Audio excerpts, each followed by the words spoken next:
From the Hanging with Web Show TV's Bargain Basement Studio in Winnipeg, Manitoba, Canada, it's Pillow Talk with Willow Schuyler. Will you take me to Winnipeg? I will, someday. Toronto, Montreal, Quebec, Winnipeg. Now what's this guy doing up here in Manitoba?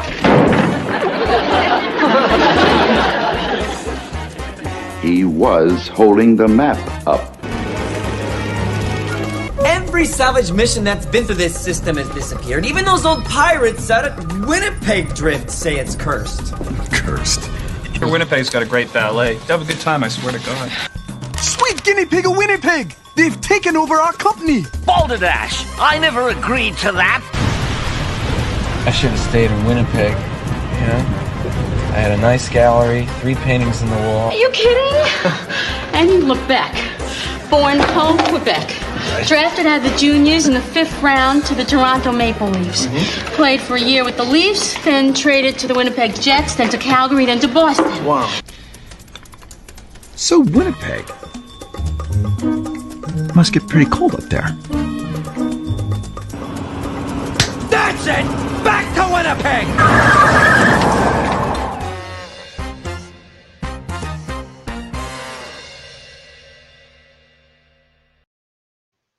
Hello, everyone. Welcome to Willow's Pillow Talk. I am your host, Willow Schuyler, and with me today is Russel Allen. Who dat? Okay,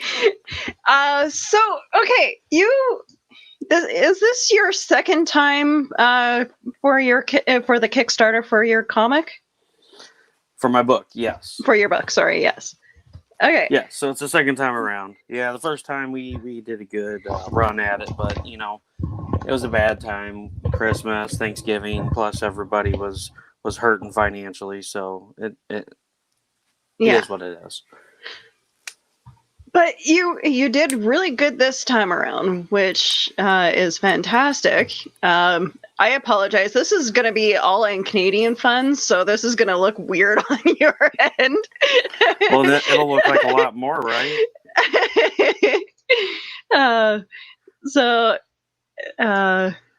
Here is the Kickstarter. You have 52 backers. You have 27 days to go. So I'm not sure what what this translates in American funds, but $2,662 raised so far in Canadian funds. $2,096. Ah. So it's only about $570 off. But no, you did really good this time around, and I'm looking forward to seeing this get published and it coming out and actually having it in my hands and reading it. So, yeah, thank you. No, you know, yesterday. Wow, let me put this up. So, you know, last year was just a crazy year for me. You know, I had the whole cancer scare in January. I heard about that. Yeah, I had a 3 by 5 centimeter mass on my spine. My grandfather had just passed away, 5 months prior from a spinal tumor. So, finding out that news was pretty detrimental, and it really affected Roderick too, because seeing my grandpa go into the hospital and him not come home, and then I go in the hospital for pretty much the same thing. So, he automatically had it in his mind that I was dying, and, so that was how we started out our year. And then January 31st, had a PET scan. They said significant evidence of malignancy. They farted around in February because they were really scared to do a biopsy because they're like, it's really close to your lung. It's really close to your spine. We're worried about it metastasizing into your lung if we puncture your lung, because they do a live CT biopsy. They do a guided needle under a CT scan. And they're like, we're worried if we hit your spine, we could paralyze you. So we're going to wait and see if it gets any bigger. Well, this whole time, I had a hard time getting around, and I came to the thought of, hey, what's the biggest thing I regret not doing? And it's like, I regret not doing this book, and the only reason I stopped doing the book was in 2015 when my son was born. He had to have open heart surgery. So dealing with his open heart surgeries and dealing with his cardiac caths and dealing with all that kind of stuff. And, over the years, I never had time for the book. My wife stayed home to take care of him. So, we knew he was okay because, daycares didn't want the liability of having him in their care. We didn't trust them to have them in their care. And so, we made the hard choice. My wife would stay home and I would work. So I worked, so many hours that I never really had a chance to work on the book. And, with the surgeries and stuff, I never could get in the right headspace.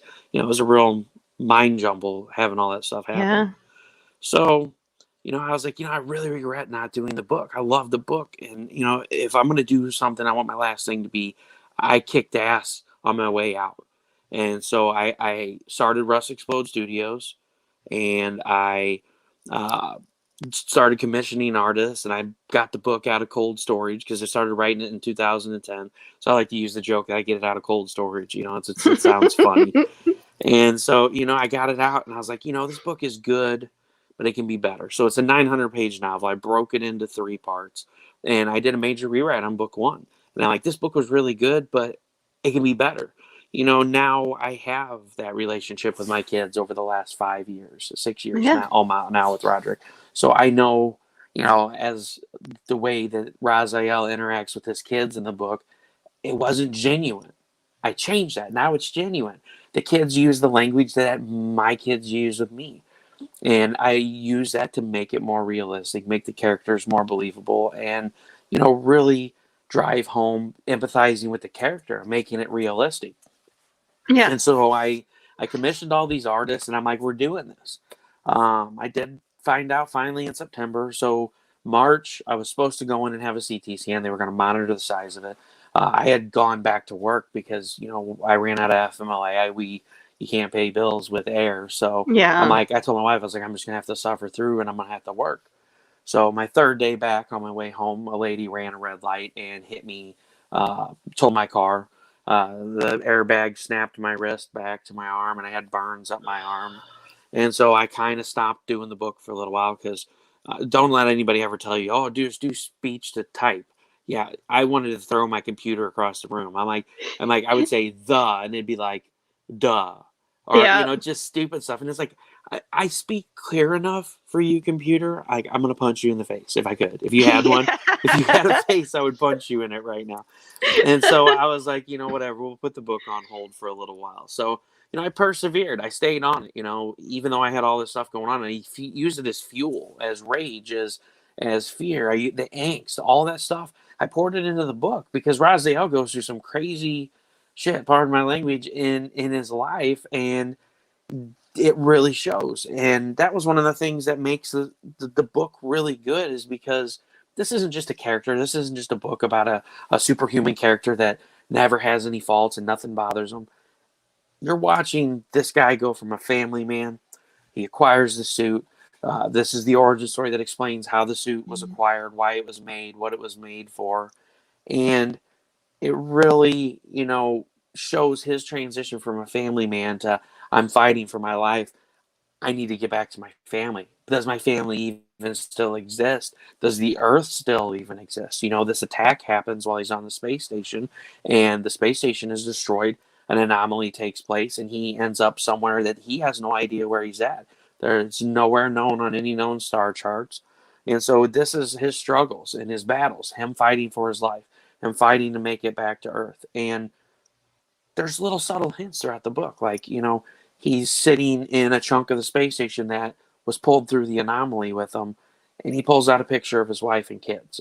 And that's all that is said about it. You see the subtleties throughout the book.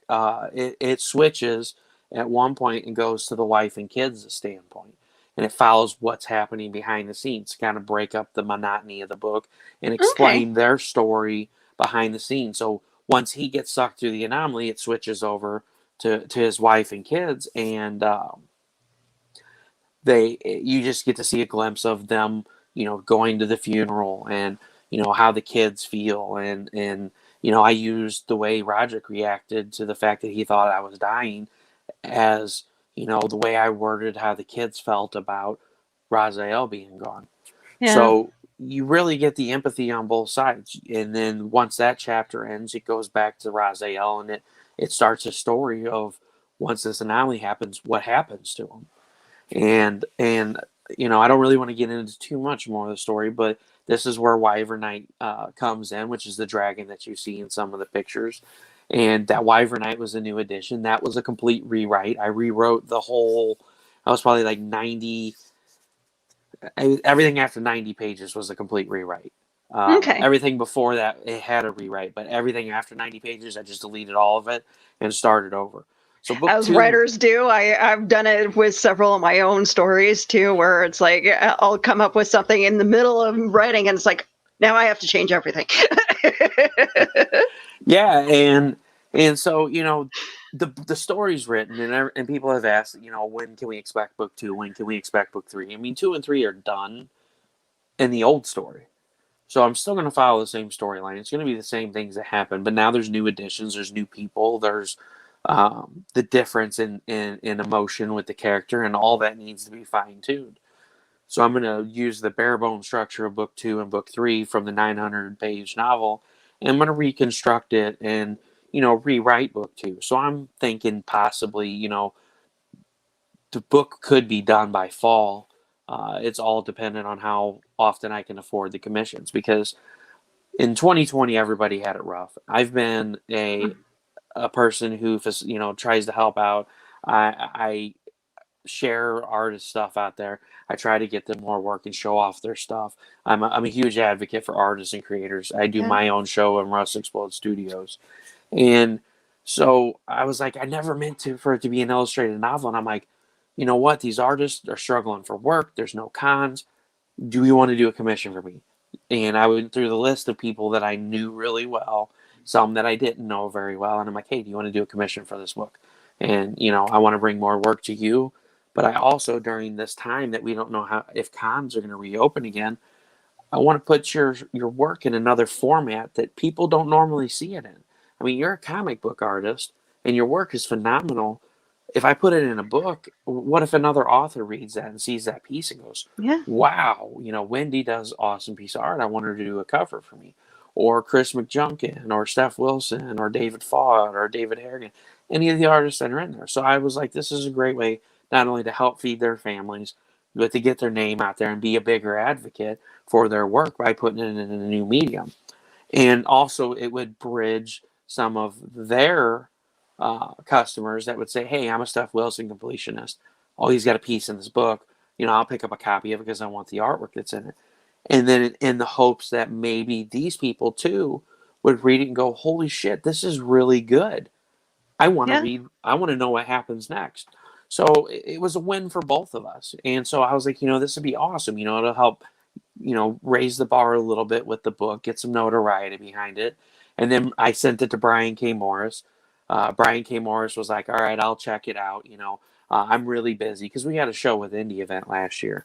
And so I sent him the book. I was like, here, read it, get a gist for it, like 2 weeks before our show. And Brian was like, all right, yeah, if I get a chance, I'll get to it. I might be able to skim the first few pages and at least get an idea what it's about. Well, like a week and a half later, I was having a really bad day, and it really made my day to hear from him. But Brian's like, hey, man, I just finished your book. He's like, and I loved it. I loved it. It was like a space opera. It was a pulp science fiction. It wasn't just a science fiction book. And he's like, I loved it. He's like, it was really good. He's like, there was a few things that, I seen in the writing style, because I'm not a perfect author. I have stuff I need to work on. But as far as the story went, he's like, it's freaking phenomenal. It really surprised me. And it totally made my day. I have all this other crazy stuff going on. And so it was really cool to hear that from him. And, Philip Russert's read it, and he was like, dude, I'm blown away. He's like, this is badass. He's like, it's not just a science fiction. It's a human story. He's like, it's really emotional. You can get emotionally involved in it. So, it's been a fun ride, and I've met a lot of really cool people with it. And with the whole cancer thing, like I said, I finally found out in September that I don't have cancer. Oh, Thank good. God. Good. The car wreck they missed, that I have 11 bulging discs and 2 blown discs in my back. So that's been part of the problem why I have trouble walking. So they did CT scans at the hospital, but they're like, oh, your spine and your neck looks fine. Yeah, C6 and 7 is blown to the left, so it's cutting off my right arm. And then L4 and 5, or 3 and 4, one of those is is blown to one side. And I'm like, how the hell do you miss that? What kind of hospital is this? So, I've had my share of doctors misdiagnosing me and having to figure out my own stuff too. And it's like months on WebMD trying to figure out why I'm getting sick. Why I'm throwing up, and it's like, oh, I have a special case of acid reflux that makes me sick, and it's like now I have to change my whole diet, and that's not fun. No, it's not, and it was bad. There was days I was 3 hours late to work because I couldn't even walk in the morning. Getting out of bed, and I would try to put weight on my legs, and my back would just I couldn't tolerate the pain, and I'm not somebody that. I get hurt and I just push through it and I go on. But this was just agonizing. Like there was no pushing through it. And so, I went all this time and they're like blaming it on this mass that's on my spine. They were so focused on that they missed everything else. So I did find that out in September. So when I launched the project in November, I was like, yeah, we're going to do this all the way. We're going to blow this out of the water. I didn't have the money to pad the print run. So I was basing my costs on what the minimum print run was because if you order 100 books, it's way more expensive than if you would order 200 books. But I didn't have that extra money, so I was like, all right, this is what it is for the minimum print run. And at that time, I had thought about doing like an art book. And I mentioned it, and people were like, hell yeah, do an art book. That sounds awesome. So I made it more than an art book. You got the preliminaries, you got, the black and white, you got the pencils, you got the inks, you got the colors. You got a bio on each one of the artists. Like, hey, here's Wendy Steen Shaner. She works on Naughty Fairy Stripper Assassins. Here's CB Zane. And here's their piece. He does Into the Suck and Scorpiana. And now part of the Mind Meld project Nebula Pearl, which is live now on Kickstarter. Shout out to them. They have a cross promotion with me. And, I really wanted to advocate for these artists. And doing 2 print runs made for a high goal. And with it being the time that it was, and we were still uncertain, they were pretty sure it wasn't cancer. And I'm like, I just want to get this done. Let's put it all out there and see what happens. And it failed. And, I learned from it. I learned don't try to do 2 book print runs for a book that nobody knows anything about. So I've restructured everything. I added in a cool new tier with a write-in tier, which there's 1 spot left on that. That sold really quick. I was super shocked and it blew me away. And I took the art book out. So the art book I've already done it. So it's not like I'm just going to be like, I'm never doing this. I may, if I am able to do a fall release of book 2, as long as it's before November. If I'm able to do a book release of book 2, maybe for the 1-year anniversary of the release of book 1, I'll bring the art book back and have the art from book 1 and book 2 in it. Because all I got to do is add the new art to it and then add the bios, and it'd be a bigger book. And then there's going to be a fan base that's going to be like, I really want this art book because this book is freaking awesome. So it's been an exciting adventure. And like I said, I've met so many awesome people along the way, people that have been nothing but helpful, and people that I've, supported and advocated for a while. And, they just lifted me up and it was great. I pushed through all the BS and I made it what it is. I made it my bitch, as they said on Brian K. Morris with Clever Title Pending on Tuesday. That's the best thing to do is have that mindset is this year's going to be my bitch. This is going to, like, anything that you come across that brings you down, you're going to make your bitch. That's right. So, and I love the story, it's not something I just thought of overnight, to give some backstory to you, my past. I've always wanted to be a writer. Ever since I was in 2nd and 3rd grade, we did these coloring pages and I wrote these super intricate stories. And, when I knew I was going to be on with Brian, I searched through every box in the house to try to find them because I'm super proud of them. Like, even now when I go back and read them, I'm like, holy crap, I can't believe I thought of this. And so I have them packed away in a box somewhere. And I was so upset that I couldn't find them because we've moved stuff around when we had kids. We moved our office here, and then we had another kid, so we had to move it all out of there. And we get a shed and put some of the stuff in totes out in the shed, and it's been minus 17, so I'm like, I'm not looking any longer No. for this. No. But you know, I wanted to write. I really did. And my parents are like, oh, you know, my grandparents and, you know, my friends and, oh, you don't want to be a writer. You don't want to do that. You know, you'll never be able to own a house. You need to get a real job. You know, writing's just a hobby. I hate hearing that. I've heard that so much in my life. It irritates me because there was one time where I'm like, I'm going to be an artist. And my boss mom's like, no, you need to find a real job, get your head out of the clouds, and you need to make a real living. And it's like, get a real job, you bum. I lived in the middle of 2 truck stops in the middle of nowhere. And was I really going to make a living being a waitress? No. No. And so that, you know, that was always in the back of my mind. And like when I was 8, I don't remember what grade I was in. I was in like 4th or 5th grade. I really got into science. And so I wrote this thesis that was like 8 or 9 pages that is in a binder about black holes. You know, like what if they really don't destroy everything that they pull in? What if actually it was like a dimensional portal that somehow pushed you to another place? And that what we see that it looks like it's destroying matter, what if at the center of that vortex, it's actually transporting that matter somewhere else? And so, you know, it was really cool 20 years later to go, I'm going to build on this. I'm going to include this in the story. And some of the backstory where, you know, the idea for Xenonanite Titan came from is I love the game Xenogears for the PlayStation 1. It was like one of my favorite games. You know, Faye was the main character, and he woke up on the planet, had no memories of who he was or what he was there for. And he had the ability to control a gear or a mech, as you would call it. It looks like something out of Pacific Rim or, you know, Transformers. Yeah. And the story was just phenomenal. Like, every game out there, the gameplay gets old over time. So you got to have a great story that supports it. And there's not a lot of games that do that.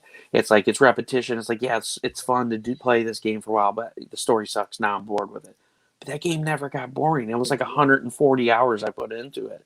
And then, you know, unfortunately, the company ran out of money, and the rest of the game played out in cinematics. They just, you know, made videos for the rest of it because they couldn't develop it, but they wanted to finish the story. And so that's where part of the name comes from, the Xeno part. It's not after aliens or xenomorphs or xenomorphs, some, you know, potato. If you call it Xenonanite Titan, I'm not going to, like, punch you. I promise. I'll try to control my Canadian accent. You know what? It doesn't bother me how anybody says it. It's actually fun because, you know, everybody jokes around about how it's the world's hardest title to pronounce. And it's like, you know what? If I have made a name for the title, that's a win right there. If we can figure out how to say certain actors' names, oh my gosh, I think we can figure out how to say the title of your book. Yeah, exactly. So, you know, I've always been, you know, fascinated with robotics. I've always been fascinated with, you know, nanites and stuff like that. And so, you know, that was originally what I wanted the story to be about. And, you know, I had thought about this for years and years and years. And then, you know, in 2010, my wife, you know, what do you want for your birthday? And I said, I want a Chromebook. I work overnight. You know, I was a truck driver then. I still am now, but I'm local. Then I worked, you know, one night a week out of town. I would stay out of town, and then I'd work my way back. And so I was like, I'd love to have a Chromebook because it'll give me something to do overnight, you know, when I'm sitting there bored in the hotel, because everybody knows hotel TV sucks. And so you know, that's when I started writing the book. And then when I moved to a different job, I was writing it on the weekends. And it just sucks, you know, everything that happened, and I put it away, and I was so bummed about it because I was like, man, you know, I was finally going to make this book, and, you know, people were excited about it, and then I just kind of dropped off the face of the earth. Mm-hmm. So, you know, I hate to say it, but out of everything that happened last year, I'm happy that it happened because it kicked me in the ass and said, you know, you need to do this, and the time is now. Yeah. And so, you know, when it didn't fund at the end of the year last year, yeah, I was depressed about it because I was already depressed with everything else going on. I was in a bad place off and on last year. Even though I was pushing through, you know, you still get down about stuff. And, you know, but I was like, you know what? It was a bad time. We're going to do this again. We're going to fix what was wrong, and we're going to come back, and we're going to kick ass with it. And we did. It was awesome, the turnout. You know, everybody, we launched it at 8 o'clock from Brian's show. It was like 8:15. And I woke up in the morning to like 15 notifications of congratulations on funding. And I'm like, what? And I'm like, I funded? I'm like half asleep and I look, I'm like, oh my God, I funded.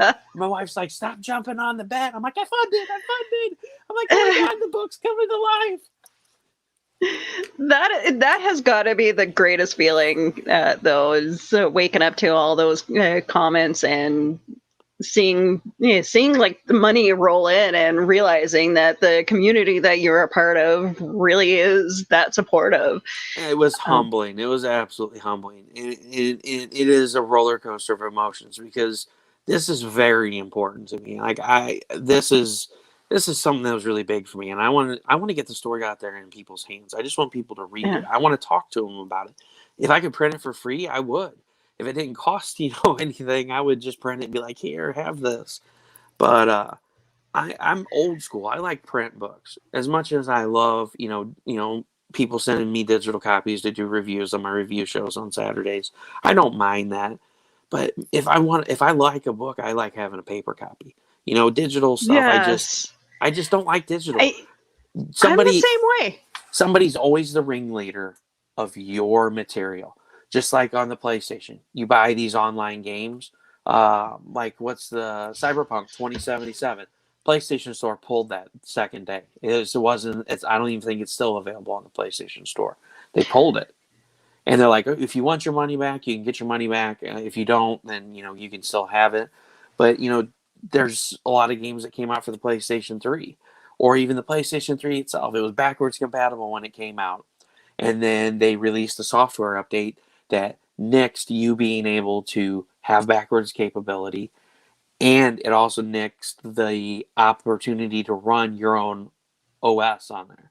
So you used to be able to load up Linux and load up a separate program and play, Linux, Windows-based games on there. You could download stuff and play whatever you wanted on it. And then that update, boom, it's all gone. So I'm not a big person on digital stuff. The Ultraviolet, the DVD company, they went under and transferred to whatever they transferred to, and like everything moves around. And so then if you don't transfer your stuff before a certain time, you lose it forever, and then you got to create a new account here, and it's just digital media. I know. So see, that's just it. Like I've always been like I always buy DVDs. I'll even buy like the VHS if I can find it. I still have my VHS that's still kicking around here. Same here. There's a lot of movies on VHS that you can't get on DVD or Blu-ray. I mean, they're slowly finally doing a lot of the older movies like Robot Jocks. That was one of my big movies when I was a kid. Robot Jocks was phenomenal. I freaking love that movie. And I found out recently that it was on Blu-ray and I missed it, and you can't even get it anymore. And I thought I had bought it and I didn't. I love how people are like, well, why don't you just download it, torrent it? I'm like, no, I do not trust it. I do not trust downloading stuff from the internet. First of all, you don't know what you're getting. You don't know what you're getting, and here's the other thing. So this is funny. I way back in the day when I was in college, everybody ripped software and movies because we were poor college kids and we wanted to see the new stuff when it came out. I remember when Napster started. Yeah, when Napster first started out, yeah. And so, it had been like 10 years since I had done any of that stuff. And I had a totally different computer, so I didn't have any files on it that were stuff that were ripped. And somehow I got a cease and desist letter from Paramount for the show, ripping the show Heroes. And I never even have seen Heroes. I'm like, I emailed them. I was like, dear Paramount, I received a letter from you today that I ripped off Paramount's video. Well, guess what? I've never effing heard of this show, nor have I watched it, or do I even know what it's about. So why the F would I download it? And they retracted their thing. So what ended up happening is the internet hub that all the people's houses came off of, somebody on that hub had downloaded it, but it somehow got attached to my IP address. And I'm like, how in the hell does that happen? But, it was really funny. I'm like, I get this letter for ripping off something I've never even heard of. Because I don't watch TV. And it was like a TV show or whatever. And I'm like, I don't even watch TV. Who has time for that? I work. I video game, I read books, and I watch movies. I don't do TV. Like, here's something funny. When I was in my last foster home, my foster mom, when the internet started becoming a huge thing, my foster mom's like, "No, you're not." She banned me from using the internet at home because she was afraid that I was going to use it to give away personal information. She found one of her husbands on the internet. So how ironic is that?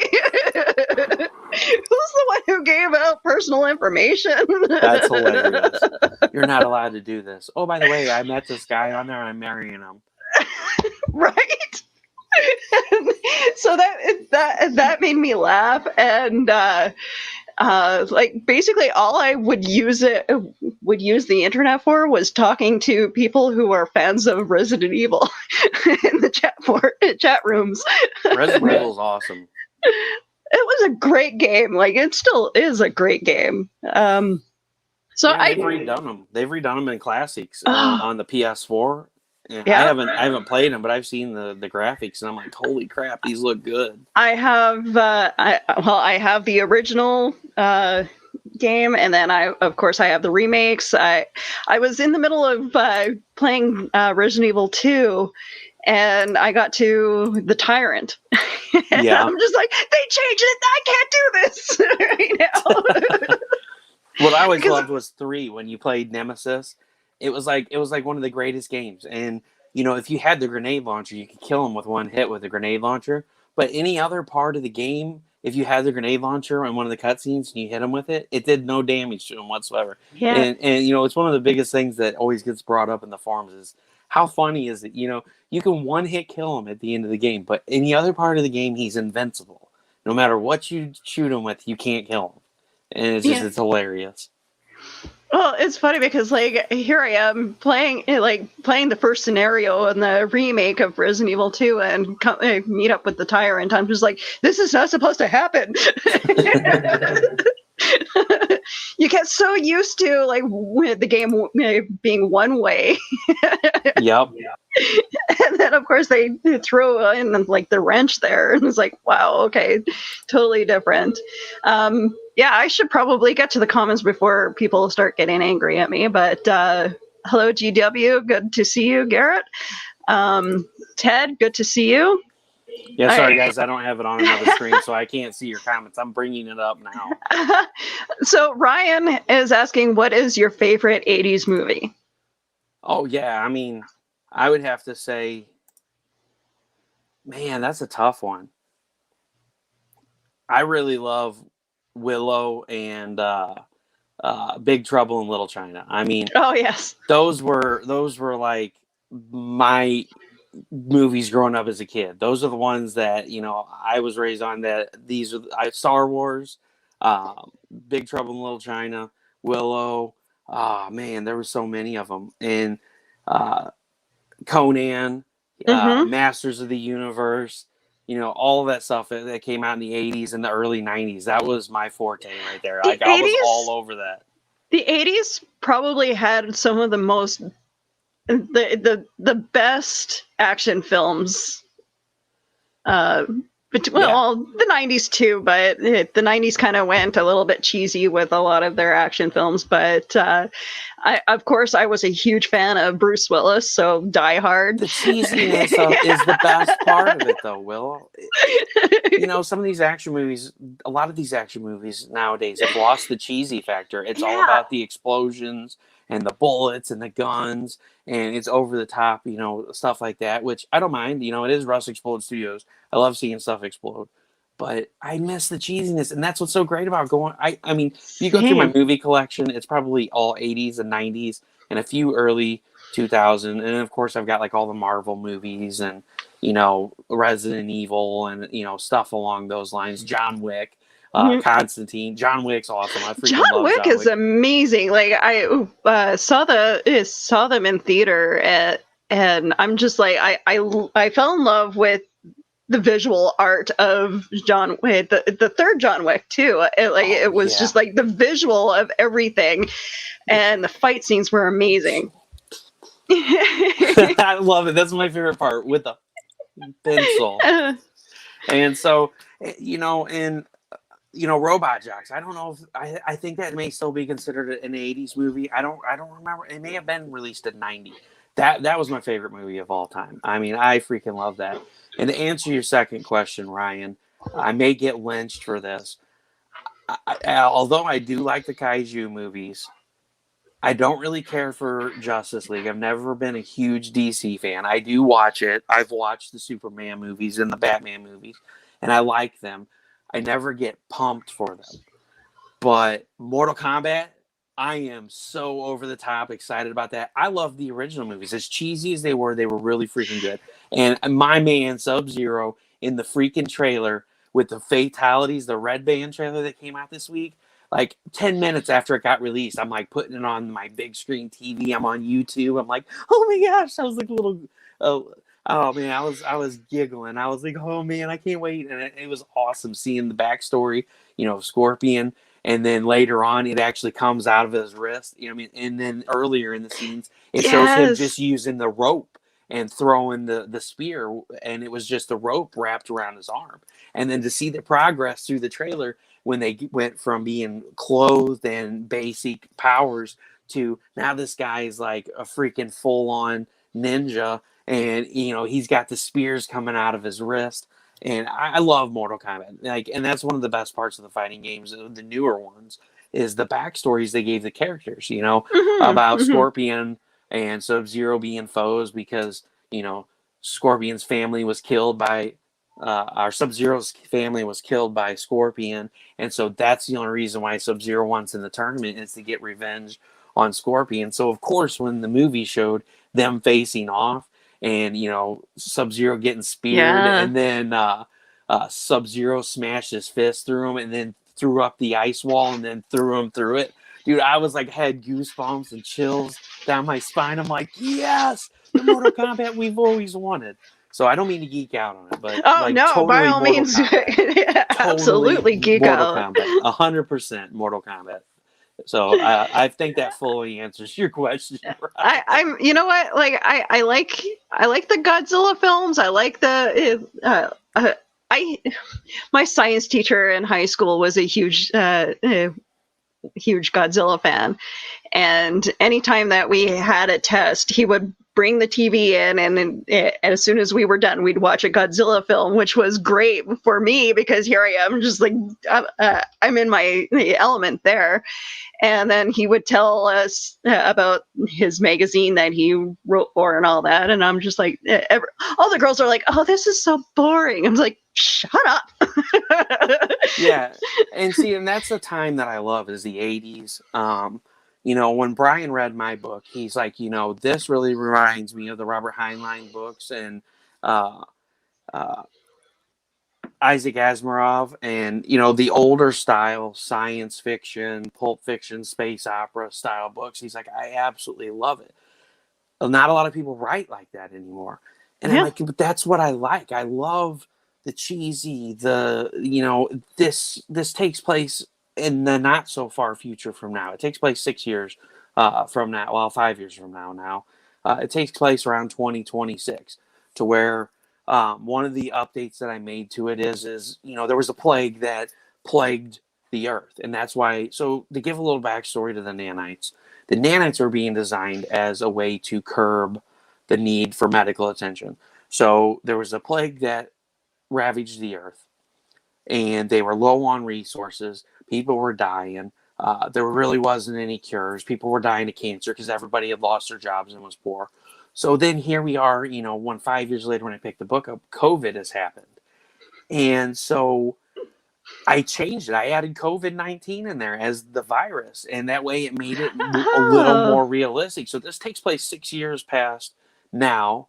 COVID has become a part of it. So instead of it being a plague that has ravaged the earth, I use COVID as a great example because people can understand that. They can empathize with that being a part of the story. So now the nanites were built to curb the COVID-19 virus for people that had cancer, for people that had, needed surgery. These nanites could take care of it. So Raziel is designing these for the SCA. He's designing these nanites.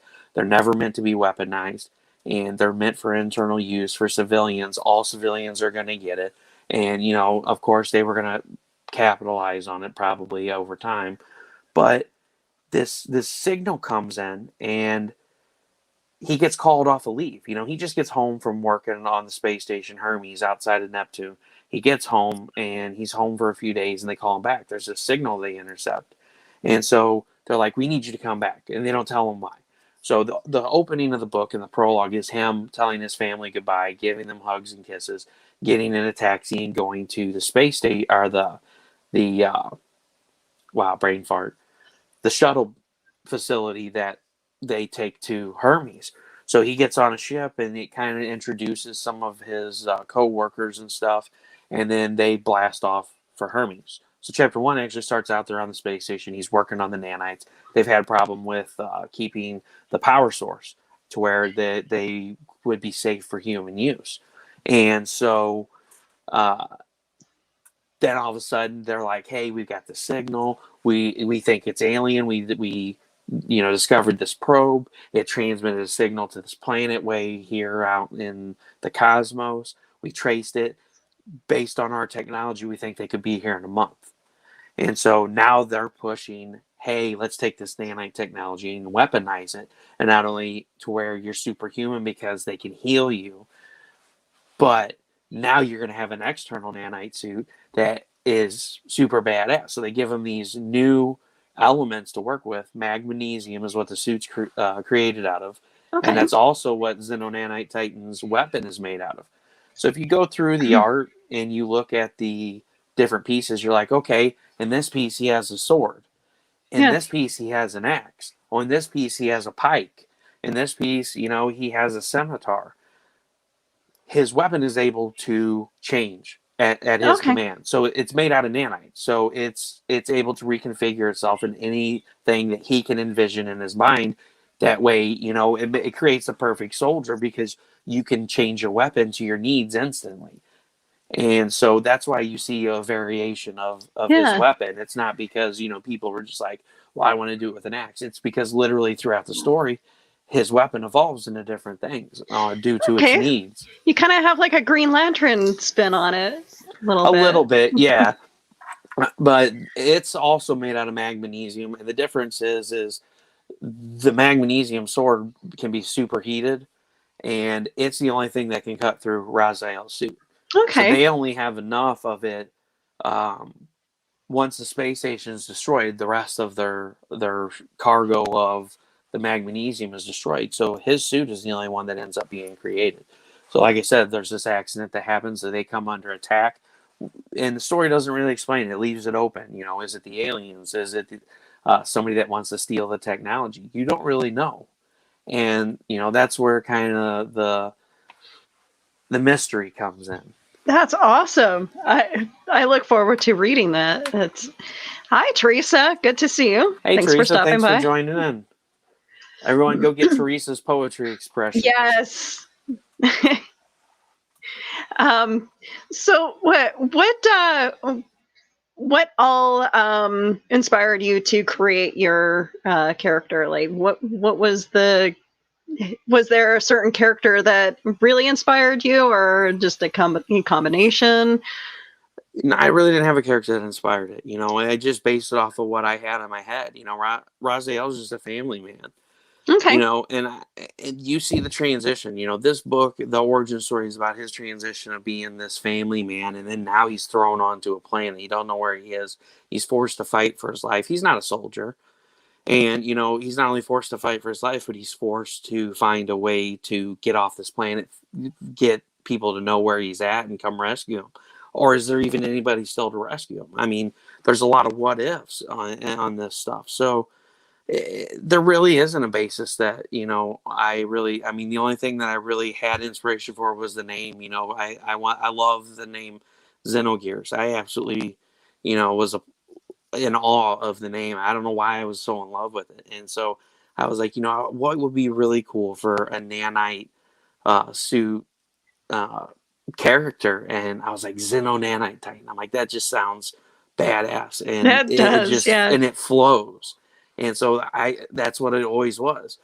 And it was really funny when I told my wife I was gonna write a book, because she looked at me like I was high. She's like, okay. Well, I wrote the first 3 chapters, and so this was really funny. I wrote the first 3 chapters, and here's my thing. When I sit down and write, I'll sit here and I'll spin in my chair, and I got my headphones in, and I'm listening to music, and I really got to get into the mood to write.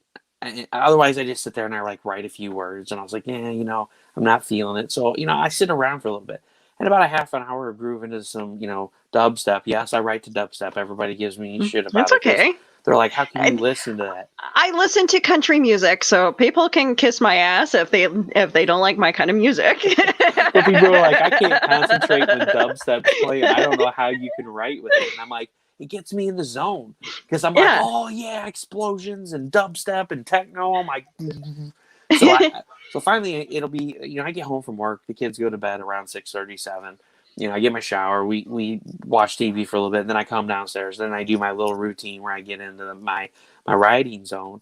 Well, it's like 9:30. So I get flowing. I'm just like tearing it up. I'm like, yeah, this is awesome. This is the rewritten part.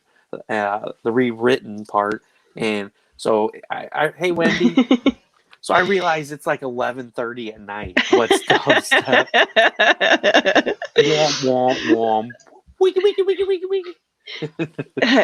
Imagine your cat is throwing up in the middle of the night with a good beat behind it. Get out of here. So it was really funny. It was like 11:30 at night, and I'm like, holy crap, I got to be at work at 3:00 in the morning. I'm like, I'm done writing. So I go and get my shower, and I tell my wife, I was like, hey, here's, read what I've got written so far and see what you think about it. And so I was like kind of laughing, because I wrote the header for chapter 3, and there was nothing wrote underneath of it. And chapter 2 ends off on the part where Russel is sucked into the anomaly, and you really don't know what has happened, because chapter 3 transitions to his wife and kids. And so you get a chapter of, after everything happened with him, what goes on with them. And so I get out of the shower and I hear, you're not finished. And I was like, what? And she opens up the door. She's like, you're not stopping there. She's like, you have to keep writing. And I was like, what are you talking about? She's like, you're an asshole. I can't believe you left off there. She's like, and then you wrote chapter 3 and left it there. So I was like, I wanted to make sure it was legit and her just not blowing smoke up my butt. So I sent it to Wendy, who's in the audience now. And I was like, hey, Wendy, check this out. And she was like, thanks, Wendy. And she was like, you're so mean. She's like, I can't believe you left off there. Where's the rest of it? And I was like, yes.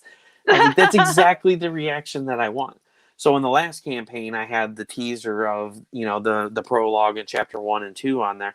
And I haven't put it on there yet on the second one, because I think pretty much everybody, knew about it or has read about it or has seen me live talking about it or, messaged me about it. But, I mean, if it gets to be, people are like, hey, do you have an excerpt from the book? I'll throw it back up again, which I might just go ahead and do it again tonight. But it was a lot of fun because, that excerpt leaves off exactly where it left off, what my wife read and what Wendy read. But it's really good. Hey, Derek. Hey, Derek, how's it going? It's really good. I mean, and yep, same response. Wendy was like, are you kidding me? She's like, where's the rest of it? And so here's the funny thing. So, you have to be in the right mood to write. You can't sit down and write a happy thing and you're in a depressed mood. You can't sit down and write a sad thing when you're having a great day. You can't, or you're having a bad day and you're angry at the world. You have to be in the right mood to write that piece. So there would be nights that I would be on the auctions or on the artist, they'd be drawing on their live shows. And Wendy's like, why aren't you writing? I need the rest of the book now. And I'm like, I'm on vacation. Now, when you write, do you do you let the story go and see where it goes from there? Or do you have an actual plan of where your story is going? Well, here's my process. So before the fibro and all this other stuff I had going on, now I have issues sometimes. I get Wednesday night, I had a chat show. We had a great night. but like halfway through the show, I started getting really bad down with my back pain and like the thyroid, the fog started coming in. And so I was like tripping over everything I was saying because I couldn't think clearly. And used to be before this, like I don't write any notes down. I don't do notes. I don't take notes. I just like I have a really good memory. I remember like pretty much everything. So I'll be driving. I drive for a living, so I have plenty of time to reflect on what I want to do with the character. So I played out when I wrote the book. I played it all out in my mind, and I would come to roadblocks. And so I would ride up into that roadblock and I would stop. And then I would, drive around. Or one day I'd be mowing the grass. That's another great time to brainstorm. I had a huge breakthrough mowing the grass one day. I'm just like cruising down the side of the house, got my dubstep playing. And I was like, oh my gosh, that's a great idea. It just like popped in my head. I wasn't even thinking about it.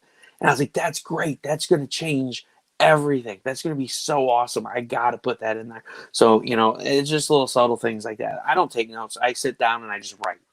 And I know that makes a lot of people mad. I don't like talking about it. Because they're like, I hate you. I have to take notes. If I think of something, I have to write it down. Like, I can't do that. I can't just sit and write a story. But I do. I find the post. I want to go from here to here. And this is what I want to end up at. And then I sit down and I just, boom, knock it out. I kind of do the same thing where, I'll think of something and it's like, oh, I'll keep that in mind. And then I kind of play the scenario out in my head, or I'll have like, I talk to myself. I'm crazy. Hey, it's I will all actually good. have conversations. Yeah.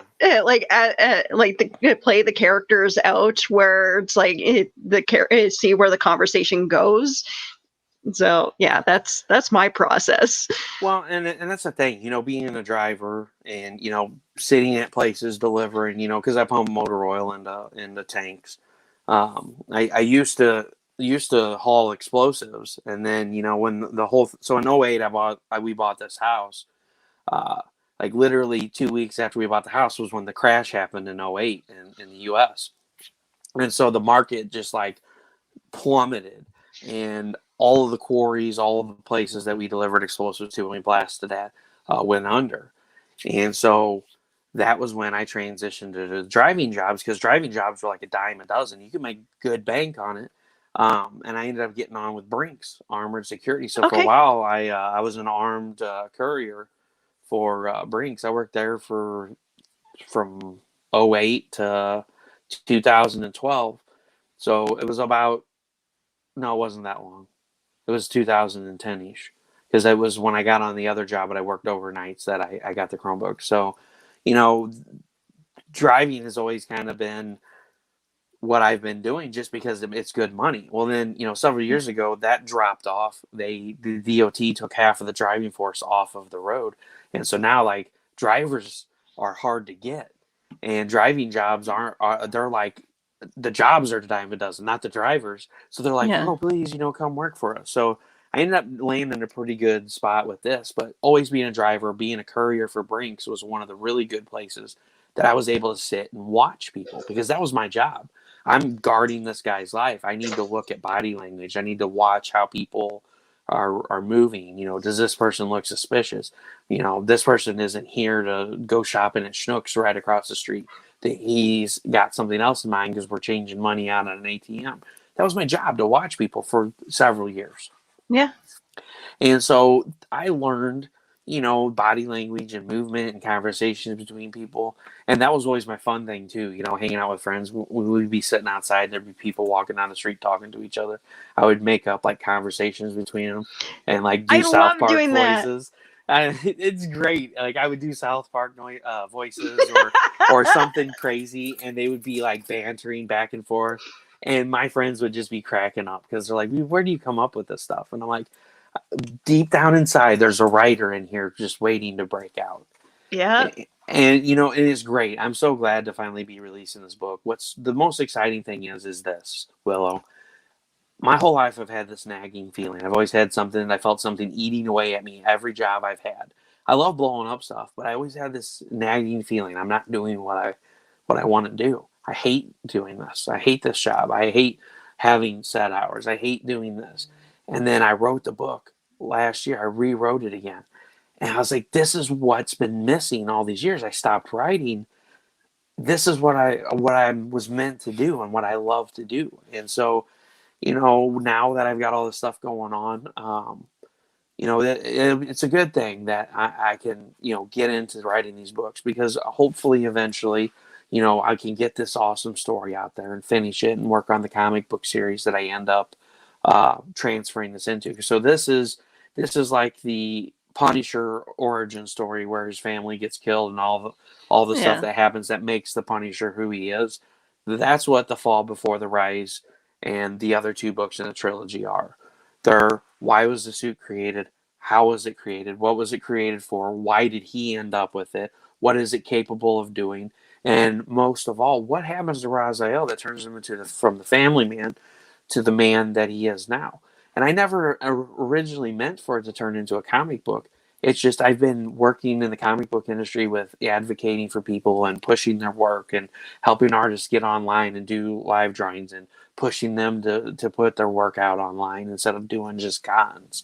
And throughout the years, people will be like, why haven't you released your book? And I'm like, I don't know. I got all this other stuff that's going on. I don't have time for it. I'm the only one working, and so over the years, I started seeing, this story doesn't really end. This is just like his origin story.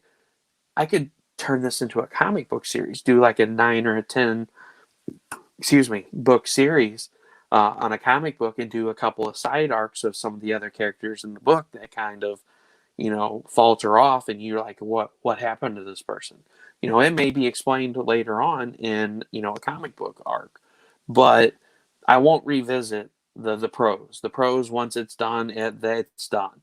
I'll re-release it when book 2 comes out. I'll have book 1 on that for the people, to get caught up on. But outside of that, I will not redo the prose into a comic book. It'll be something fresh and new. So, it's really exciting, because I'm like, man, it's going to be awesome turning into a comic book.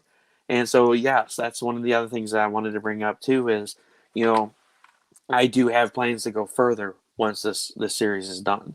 And as far as people waiting for the books, book 2 is already being in process of being written. So, good. Once that's done writing and I start getting art commissioned for it, some pieces with, that's one of the cool things. So to backtrack a little bit, book 1, the art pieces do have Easter eggs in them. You're going to look at them, you're going to be like, why is his leg messed up in David Fogg's piece? Or Finney the Great's piece. You're going to look at it and you're going to go, oh, well, there's this ship with a shadowy figure in it. Who's in the ship? Oh, there's all these laser blasts. Are they shooting at the soldiers that are chasing Raziel? Or are they shooting at Raziel?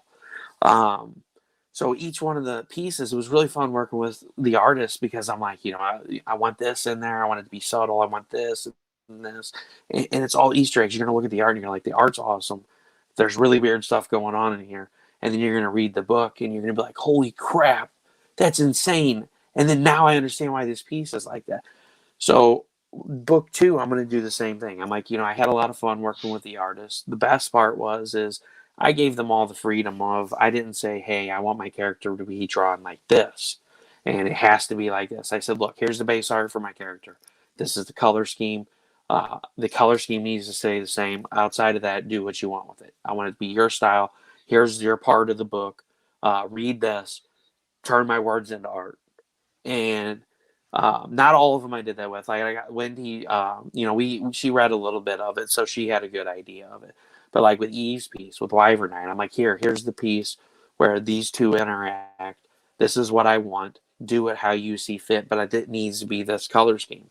Because if that's another thing that's really cool about Xenonanite Titan is, you look at him and you see his nanite suit, and it's the red and the oranges in the body plating, and Wyvernite's purple instead of red, and there's a reason for that. But you don't find out until that section of the book, and I'm not going to give it away. But there's a reason why they're different colors, and it's the same nanite technology, but there's a reason for it. So everything in the art has a story behind it, and it's not just you're looking at a piece. It has little Easter eggs that later on you're gonna be like, that's freaking awesome. So I really intend to do that with the second book. I'm going to probably keep Wendy and a few of the other artists, but I want to bring on a whole new crew of artists that I can throw out there and say, check out these people's work. They do great work. Yeah. And I want to advocate for them by putting their work out in the world and, testing them. And the artists had a lot of fun. They were like, what do you think about this? And I'm like, I freaking love that. They're like, oh, good. I didn't think you were going to like it because it's totally different. And I was like, that's what I wanted. That's the best part about reading books and why I love reading novels and science fiction books and stuff like that. Because, like my book's a science fiction book, kind of, but it spans so many different genres. It's got drama, romance, sci-fi. It's a human story. It's a Philip Russell said it the best way. It's a human story, a story you can connect with. But that's why I love reading novels, is because you got to think for yourself. You're playing. Yeah. I play a movie in my head. I don't know about anybody else. Same. But yeah. I'm reading. I'm like, it's going on. Like when I read Doom, I've played the game. I've got Doom, Knee Deep in the Dead is one of the books that I have, and it's a freaking awesome a novel. If nobody's ever read it, get Doom, Knee Deep in the Dead. It is awesome. It is like you are playing a video game and watching a movie, and you're reading it in a book. And so I always have these movies playing in my head, and so that's what I love reading. And that's what's so cool about each piece that the artist did, is because you're seeing what they seen in my words. And it was really humbling too, because it was like, okay, I wrote the words that inspired this. I'm doing my job. And it felt really good to know that. It wasn't like I was just writing this book and, people are going to be like, what is he talking about? I wrote this, I sent it to them. They made this out of it.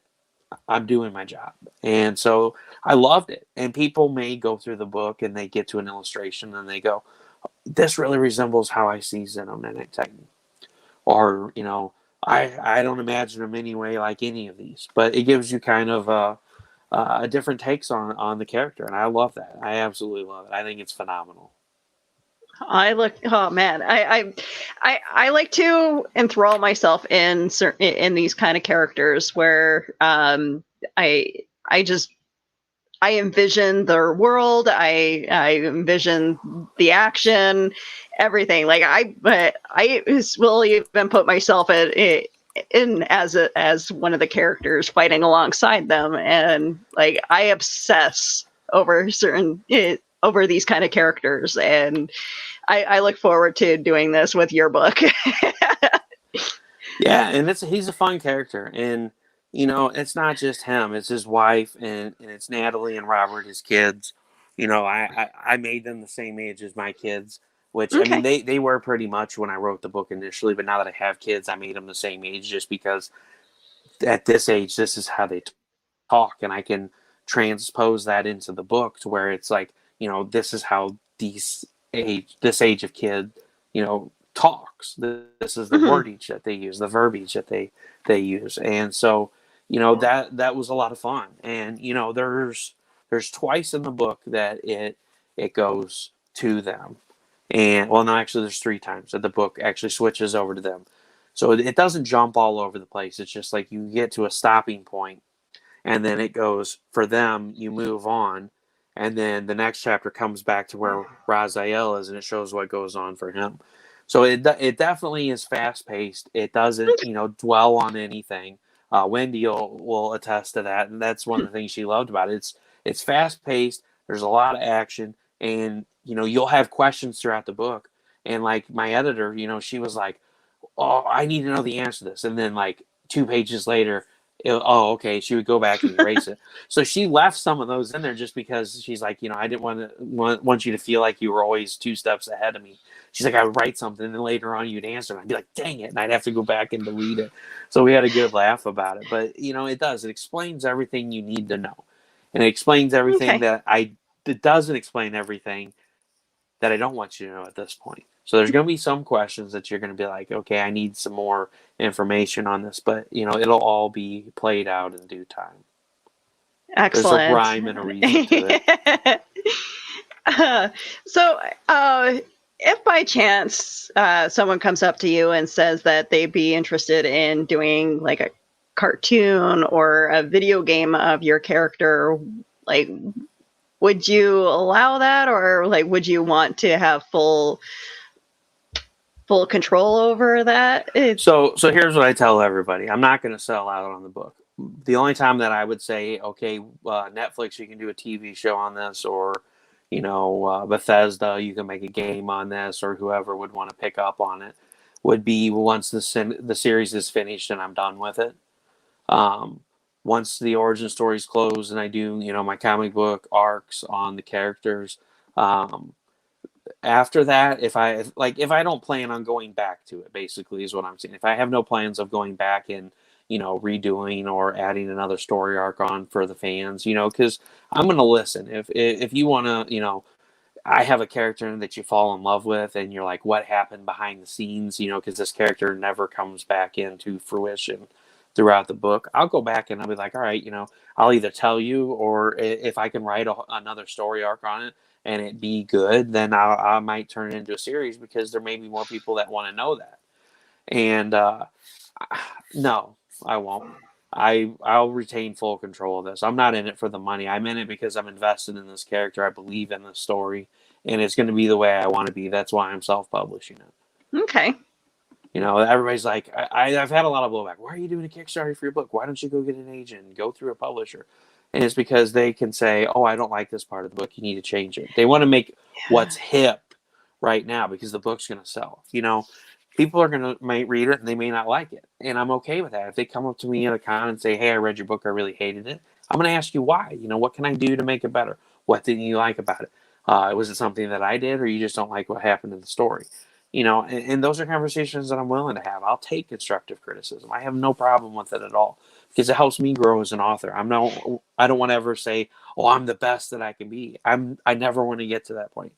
And, and it's like I said, I don't want an agent. I don't want a publisher, because I don't want somebody saying, oh, you need to do it like this, or, you can't use this artist, or, the fans say, hey, we want an art book. Well, then I got to call the publisher up or the agent up and say, hey, all my fans want a collected art book of book 1 and 2. Can I do that? No, people are going to be like, I want an art book. And I'm going to be like, okay, I'm going to provide you an art book. I don't have to worry about that stuff. And yeah, that's why I'm self-publishing it. That's cool. I like that. I like this comment from Wendy. Get back to writing. I promise I'll let him get back to writing as soon as I'm done hearing more Wendy, about it. I'm legitimately on vacation right now. Sorry.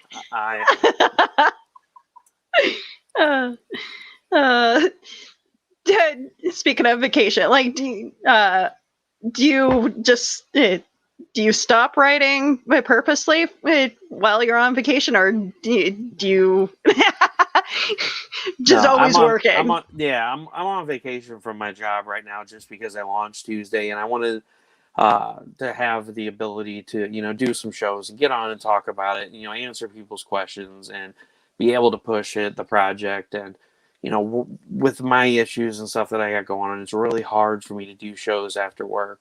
I have nights like Wednesday night, where I'm so down and out. I just like stammer and stutter, and it's not my fault. I can't help it. And so, and I feel like I make an ass of myself, because people are like, oh, this guy doesn't even know about his own stuff, and it's not all the time. It just happens off and on. But I didn't want to overdo it. I didn't want to work all day and then come home and rush to try to make the shows. I wanted to make sure, oh yeah, you want to do a show with me? Yeah, I can get on. And then I took advantage of it, and, yesterday afternoon I had Rich Parada on with the Incantessi, because he's trying to push his book out there and get some eyes on it. And I was like, hey man, I'll do a special show at noon. I'm off. I have no problem having you on. Yeah. And then last night I was on with Antonio D with AD Studios, with his Changeling Horror Show page, and I hung out with them and we just BS for a while.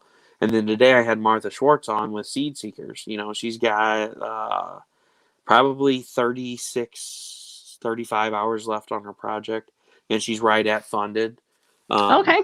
So I wanted to help, give her a little bit of a push there at the end to try, here's the thing, people are like, oh, you're funded, you did it. And it's like, yeah, but, I want to get these stretch goals out. I want to get this cool stuff out to people. And not only that, the more money that we make on the book, we can put into making the book better. Because to be honest, you don't really make anything off of Kickstarters. What little bit if I do make anything off of the Kickstarter, I'll put in the book too. I'm going to use it for the art. I'm going to use it for, getting maybe a high-end artist. I really want to get Dan Fraga to do a sketch cover for me. His freaking, inked covers are just phenomenal. Just like Armando's piece, that's on this one. That's the black and white. It is phenomenal to see all the detail that's in there. So, it's not going to be like, oh, I made, $1,000 off of this and I'm going to go buy me a PlayStation 5. No, whatever I make off of this is going into book 2 to make it bigger, better, get some awesome art for it. The best thing I can get out there from a lot of these indie artists. And I'm always going to push to improve it and make it better. And you know what? I like the idea of crowdfunding a project. One time I was trying to get a calendar out. I oversaw a calendar with a couple of my costuming friends, and I tried doing like a GoFundMe page, trying to get funding for the calendar. And unfortunately, when it comes to local the local crowd, it's really hard to convince people. It's like, no, come on, you can get a calendar, you'll see people in costume, blah blah blah, and you do the whole shtick. But trying to convince people why they should. I didn't have the crowd funding people that you do right now, and the great thing about this community is we all work together trying to make sure that everybody becomes successful. Yeah, and that's just like, you had asked me if Grant could be on, with me tonight. I'm like, yeah, that's fine. I don't have any problem being on with any creators. I'm not in competition with anybody. We all work together. We all, try to make each other successful. That's like yesterday. I asked Grant. I was like, hey, I've already been on 2 shows today, but I don't mind. You want me to make a live show and let's get people excited about this project Beowulf and get it out there. And, shout out to Grant Lankard. If you guys haven't seen it, check out Beowulf #1, live now on Kickstarter. If you need help finding it, go to Xenonanite Titan. And if you scroll down, there's 3 projects on there that I'm currently cross-promoting with. #1 is Nebula Pearl, the Mind Meld project with author Kara Nicole, Alfred Trujillo, C.B. Zane, Michael Shoemaker, and Miss Wendy Steen Shaner. It is a mind meld project because Alfred and Kara started writing the first 4 pages. Wendy picked it up. Michael Shoemaker picked it up. And then C.B. Zane finished out the book. So you're going to get 4 pages written from each creator. It's got an awesome story to it. It's being funded through Codex Entertainment LLC with Luis Torres. And our cross promo for that is if you back his project and you back my project, you get a die cut sticker of the girl from Nebula Pearl and Xenonanite Titan. Cross promo #2 is Into the Suck with C.B. Zane. Phenomenal series. You guys want to check it out? 2 Saturdays ago, I did a live reading of the digital of issue 1. So you will get to see it on screen. I'll read it to you. I'll do the best voiceovers that I can do and change my voice to a female voice. And I did it. So definitely go check that out. The cross promo for CB Zane's Into the Suck is if you back his project and you back my project, you get this card with Squee from Into the Suck riding Wyvernite, my dragon, from Xenonanite Titan. But it gets better than that. Not only do you get Ruben Rosas art on one side, you flip it over and you've got Steph Wilson's art with the heavy metal homage of Squee riding Wyvernite. So if you back Into the Suck and you back my project, you will be getting this super sweet double-sided metal art card. Steph Wilson, Ruben Rosas. Yeah, this Tarna heavy metal homage is just phenomenal. Steph's like, what do you think about doing like a heavy metal? I'm like, I love it, do it. And so he sent me this. I was like, yeah. Yes. And dragons. We can. And dragons. Yeah. And then the third cross promo is with Grant Lankard. He launched today. We just put the promo up on there. You get a window cling to put on your car, your house, wherever you want to put it. I'm going to freaking be sporting them on my car because they're super sweet looking. It'll be my dragon, Wyvernite, circling with his dragon from Beowulf. And if you want to see what that image looks like, again, just go to the Xenonanite Titan Kickstarter. There is each promo that's going on listed at the bottom. All three of them have the links. You can click on the picture. You can click on the actual name of the book where it says Nebula Pearl. It is a hyperlink. It will take you to their pages, and you can check out their projects. So definitely, guys, don't just check out my project. Check out their projects and show them some love. And last but not least, I will show this off. This is my Explode member card. So this is Steph Pool. And if you guys don't know who Steph Pool is here. I got one that's not so glittery too. We'll show them both. I'm probably going to do the glitter card because in person it looks awesome. So this is the glitter card, and then this is the not glitter card. Here, let me take it out of the wrapper. It'll probably show up better. There we go. Oh, that is awesome. So, Steph Wilson, we've been friends for a while. We've been chatting back and forth, and he started doing the Thursday night You Can Draw. And the first night that he did it, he did Deadpool. And so I changed mine. I added the circle eyes to mine instead of the diamond-shaped eyes. Yeah. And because he does the circle templates, and everybody gives him trouble about it. And I was like, I'm going to call this Steph Pool.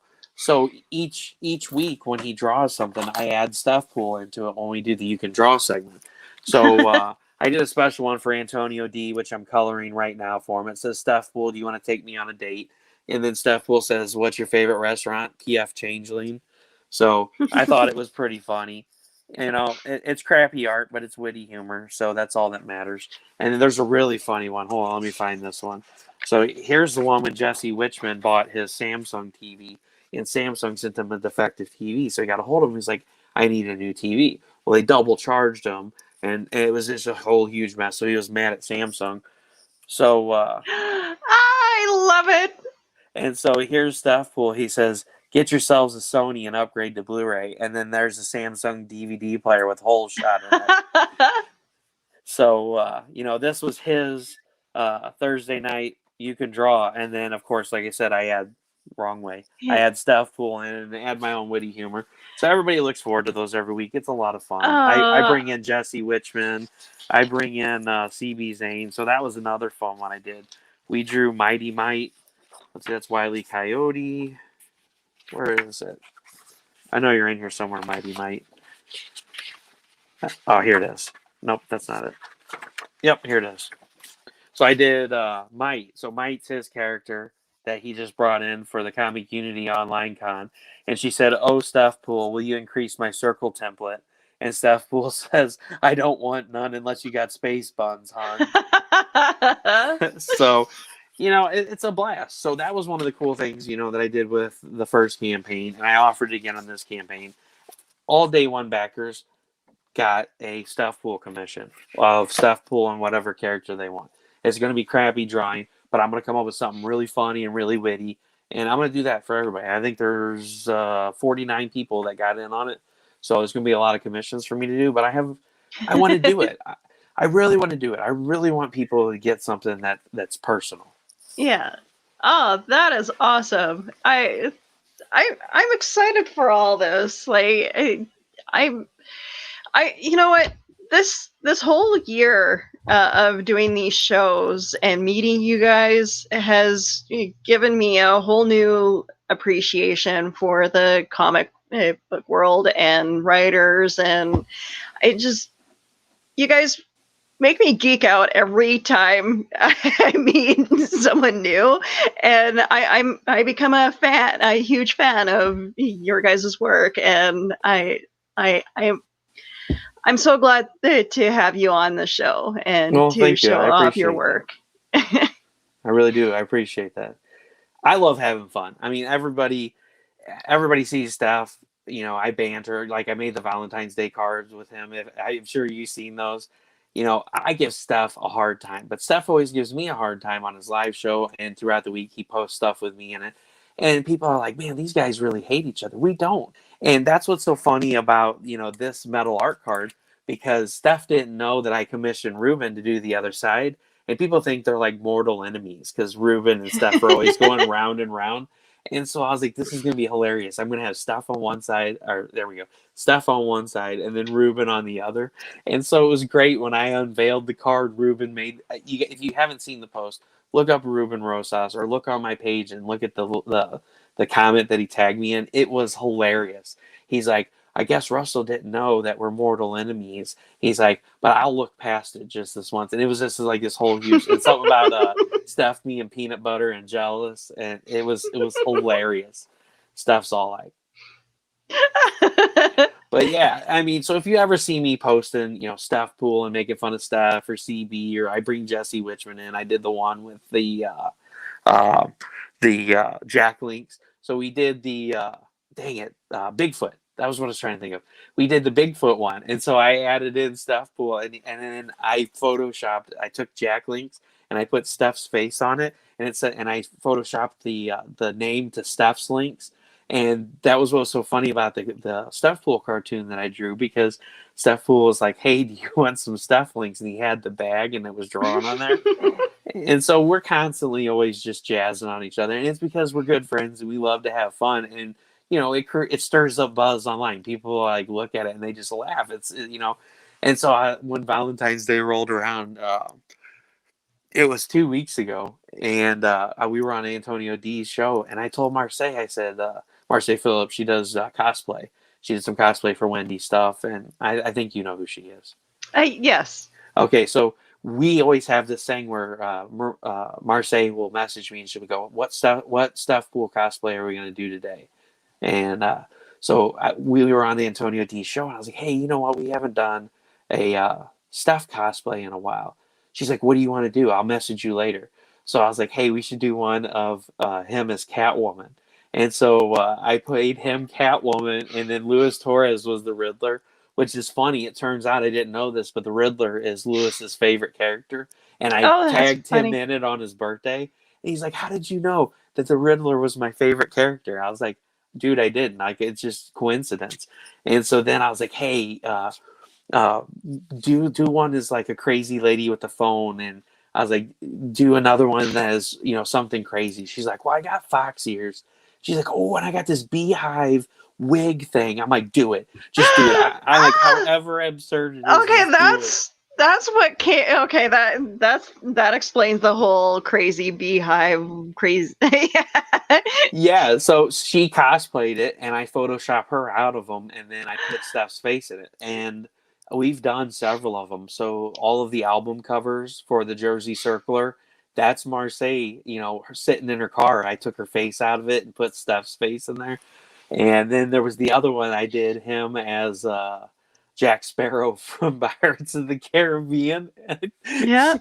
Oh, and then Rambo. That was the other one. Marseille did cosplay for Rambo. But the way we got to talking about it is, as Antonio was talking about Terminator and the big leather jacket. And Marseille's like, I got a leather jacket. I was like, yes, we're going to do the Stephanator. And she was really upset. Somebody did something with her jacket. It's like gone. So that's how we ended up doing the beehive and the fox ears. And so I put them out in the woods. Oh my gosh, it was so funny. I think Marseille quit breathing for about 10 minutes when I sent her those. She's like, I love it. She's like, you got to post those. The crazy tangents. That's what I like about this community is like you guys all do all these crazy fun stuff. Carl has been Whitman has been posting my picture up on his page, left, right, and center. Between me and Nick Talker, we've become like the unofficial mascots of the Uncle Carl page. Yeah, Nick's the cryptid. And then for a while, it was the giant cheerleader with the bees when it first started out. And then it went over to you. And the one of you reminded me of Becky's Carpet Outlet that used to be here in St. Louis. Oh my gosh, I was cracking up laughing. I was like, oh, I forgot all about Becky's Carpet Outlet. I'm like, that's hilarious. The most recent one, he took my face, and well, they're in the middle of doing the green room thing right now, but picture of me with my victory rolls that I did up a couple of years ago trying to do the pinup thing, and I have wide eyes because like that the eyelashes I was wearing made my eyes look really big, so I'm just like overemphasizing my eyes.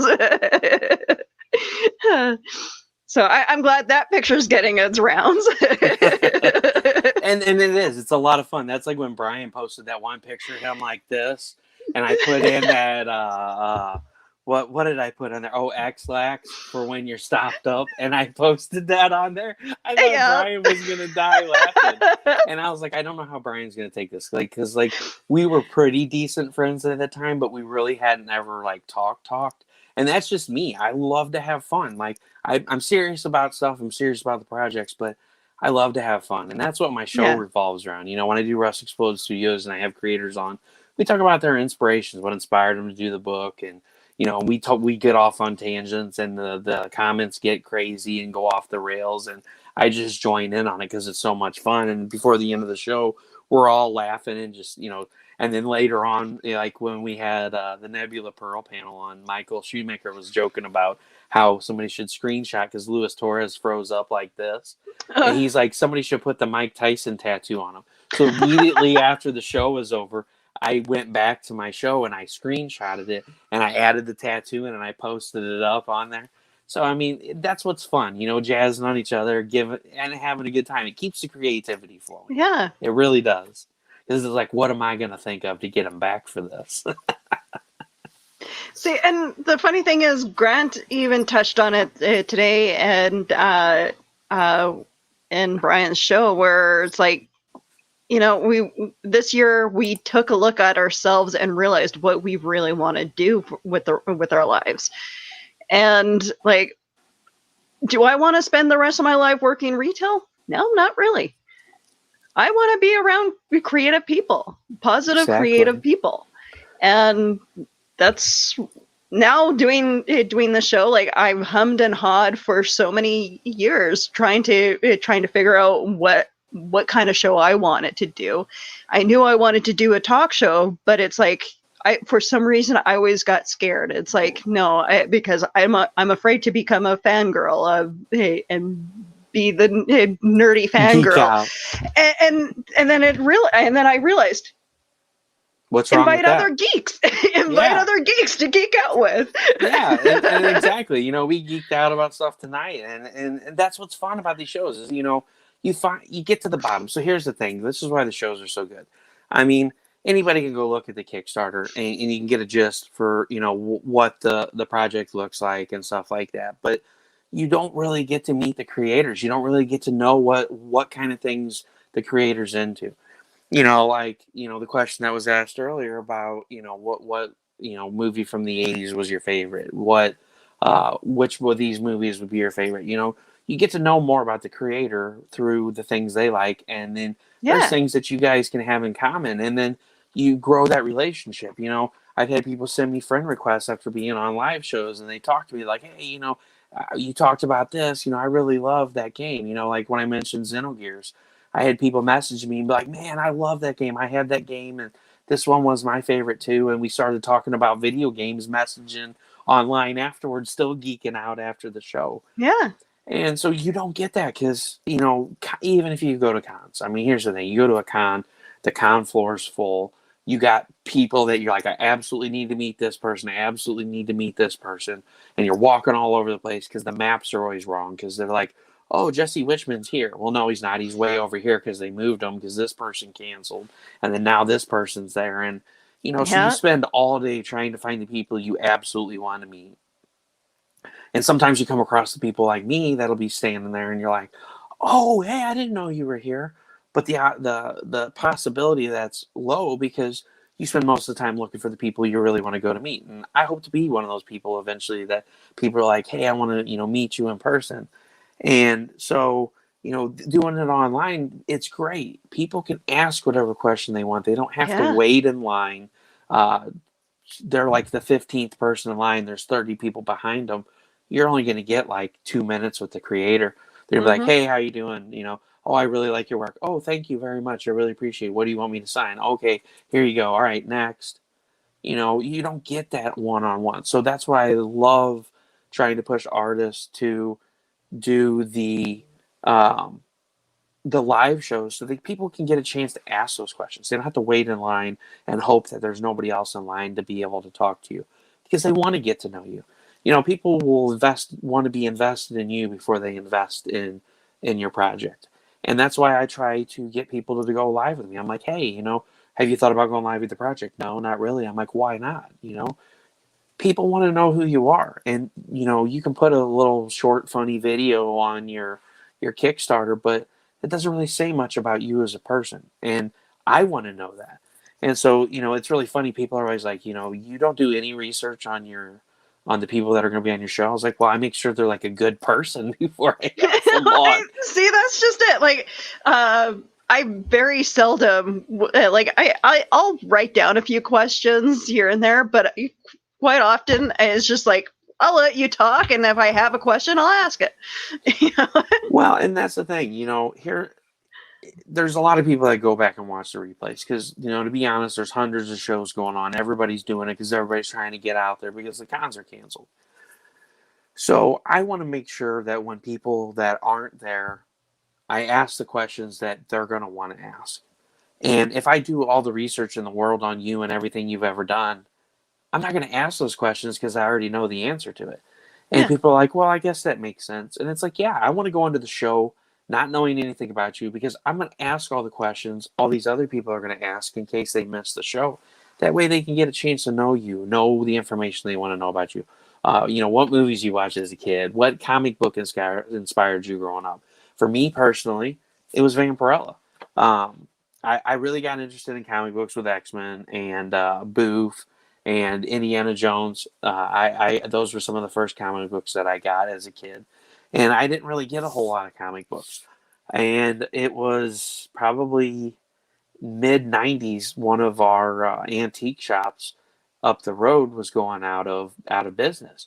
And they always had this little comic book section that I would go and buy a few comic books out of. Like the new Teen Titans. They had like the whole series of that. I picked that up. And so they were going out of business, and all these comic books were marked way, way down. So that was the first time I ever got a Vampirella book. Oh. And it was the Adam Hughes #1 under the Harris title. Okay. And I got that #1, and I was like, oh my gosh, I freaking love that. Of course, it was, you know, I was a teenage boy, and it was a hot vampire with massive cleavage. So I was going to be like, ooh. But I love the story. You know, Vampirella is really cool. And I'm sorry, I don't mean to go off on a tangent. No, you can tell me to shut up. No. Vampirella is really cool. If people don't know about Vampirella, here's the thing. Everybody thinks she's a vampire. She's not a vampire. She is an alien from another planet. And so when she arrives on Earth, her and Dracula become mortal enemies because Vampirella is an alien. She is immune to sunlight. She's immune to silver. She's immune to being staked. She can shapeshift, and she utilizes different weapons. There's several series where she uses guns. There's series where she uses blades. And there's other series where she goes into like full-on monster form and just shreds people with her claws. So Vampirella has just always been a fascination to me because the more I delved into the stories, it was just like, you know, this is really awesome. She can bite people and suck their blood. They don't become vampires because she's an alien, not a vampire. And that's why she hates vampires so much and why she hates Dracula. And Dracula hates her because he feels like she's infringing on his territory. So it's a really cool story. So that has become my main collection over the years. I now have Vampirella 1, 2, 3, 4, 5, 6, 7, and 8, and then I have a bunch later on in the series. So that's going to be my main collection goal that I go for. The other books that really inspire me is I love The Punisher. I brought that up earlier, you know, with the origin story of Raziel. You know, you can't read The Punisher without knowing his family was killed and he was left for dead, but he survived. And he said, now that I got a second chance, these people are going to pay, and I'm going to go after anybody that has anything to do with them. You can't read that story and be like, I'm fully invested in the Punisher. Granted, the newer Punishers, yes, everybody's going to say, oh, the Punisher sucks now. It does. It really lost its story. They've redone it. There was a few series in between that were really good. But, you know, the old Punisher was awesome, the original series. And so I do have those. I have 1 through 5, and the original limited to 4, but there is a 5th issue, which is hilarious. 1, 2, and 3 say limited to 4, and I think 4 says limited to 5, and then there's the 5th issue. Now, do you have the Punisher where he teamed up with Archie? Yes. I absolutely do. That one I have in Raw. The other ones I do have those graded. I got like number 1. It's signed by Stan Lee, Stephen Grant, Michael Zack, Jim Beatty, and who's the other person? It's signed. It's got 6 signatures on it. I can't think of what the other one is. Okay. I'm having brain fart. But yeah, that's like my Grail book right there, that Punisher number 1, because that's like one of the only Stan Lee books I have. I have 2 other ones, but I'm glad that I got one. Now, I didn't have it signed personally, unfortunately. I just happened, to come across the book in a 9.6, and it was like I got it for like $200, like wow. a few years ago, and now the book's selling for like $1,500. I'm like, thank God I got it when I did. And you won't hear me be like, oh yeah, now I can turn around and say, no, that book's staying with me. That's like if I have an emergency and like Roger goes in for a heart surgery and we need to pay the house payment, yes, it'll go. But outside of that, yeah, that's my baby. And then my Vampirellas are my baby. I got the number 1. It's signed by Neil Adams. It is such a beautiful Frazetta cover.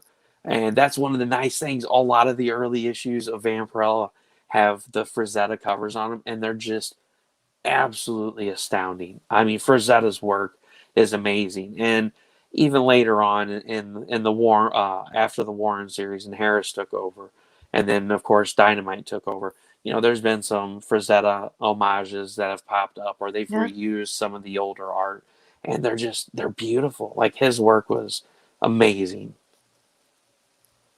Yeah, I collected all different kinds of comics growing up. I started with, it was funny. The first comic I ever got that probably started me off with collecting comics was Sheena. My mom went to a garage sale, picked up a bunch of stuff, and I remember her coming home and she like threw me this comic book. I'm like, what the hell is this? Yeah. And I was like 6 years old, and I'm like, oh, I like this. I like the art. I liked everything about it. And I do not have a normal. I did not have a normal childhood, and I do not have a normal life. Who has a normal childhood? What is? Explain a normal childhood for me, because I don't know what it is either. I grew up as a kid, I would wear my mom's costumes and sexy outfits and all that, not really piecing it together later on that she was a stripper and so of course it's like I'd watch her get ready for work, and she'd tease her hair, makeup up to here. I loved Elvira. Oh yeah. So I grew up with all that. Oh yeah. So of course I'm going to get influenced by that, by all the sexy women and, strong-willed and all that. And so and I loved makeup. I loved costumes. And then, having that influence in my life. And of course, I'm getting told from my foster parents that, oh no, this isn't right. This, and it's like, what's wrong with this? It's like, there's nothing there. Being sexy is not evil. It's not. Well, and that's like what you posted the other day, people giving you trouble about cosplaying. You know what? I say kudos to you. My wife is like, oh, I'm never going to cosplay because I'm overweight and I think I look terrible. And it's like, you know what? There's no reason to feel like that. There's a lot of models out there that are overweight and there's nothing wrong with showing off your body. I don't, if it's not your thing, move on. Don't say anything. But it irks me for people that body shame because there's no reason for it. Somebody out there is going to think it's beautiful. Somebody out there is going to love it. And it shows how empowered you are and how, what's the word I'm looking for? So how much self-esteem you have for yourself. And kudos to you for doing the cosplay and not giving an F whatever other people think. Because, you know what? If you're happy with it, that's all that matters. At the end of the day, I'm wearing a t-shirt and my boobs are still there. Yeah, they're exactly. not going to disappear. No, they're not going to disappear. it just baffled me that you said that people were dogging you for cleavage, like for real. You know what? I had a couple of my friends have had their pictures off of Instagram deleted because of nudity, and it's like one of my friends is a fellow Elvira cosplayer, and she's had her pictures deleted, and I'm just like, oh no, I'm making this post. This has to happen. If my posts get deleted for nudity, then there's someone out there that is purposely going after, women showing off their cleavage. Yeah, and there's no reason for that. It's like Steph. Steph posts all those freaking covers on his Instagram, and nobody ever says anything. He's up to like 60,000 followers on Instagram now, something crazy like that. And and it's funny. Like I started collecting. I went from collecting Wizard magazines to collecting heavy metal magazines. Like I've always saw the magazines. I'm just like, oh, that's really neat. And then it's just like, oh, I like the art, and then I like the fact that it was promoting not just independent artists. It was storytellers that I liked learning about, and it like several of the artists and writers of the comic book industry got their start in Heavy Metal magazine. Yep. And Heavy Metal is awesome, and the covers are great for me. I absolutely love seeing the older covers of Heavy Metal. And it's great when you walk into comic book stores and you find those bins where they got the Heavy Metal magazines. I always sort through them. I'm like, oh, I've never seen this cover before. This cover is awesome. Oh, it's only $5. Gone. It's mine. And I tried very hard to emulate a lot of the art that I saw from these magazines. And I love my foster mom. I love her dearly, but the Christian faith had like, for some people, it's like, oh, that's disgusting. I don't know why you draw like that. It's like, it's beautiful. We grew up to accept the naked body as art. Yeah. So comic book art is just another form of art.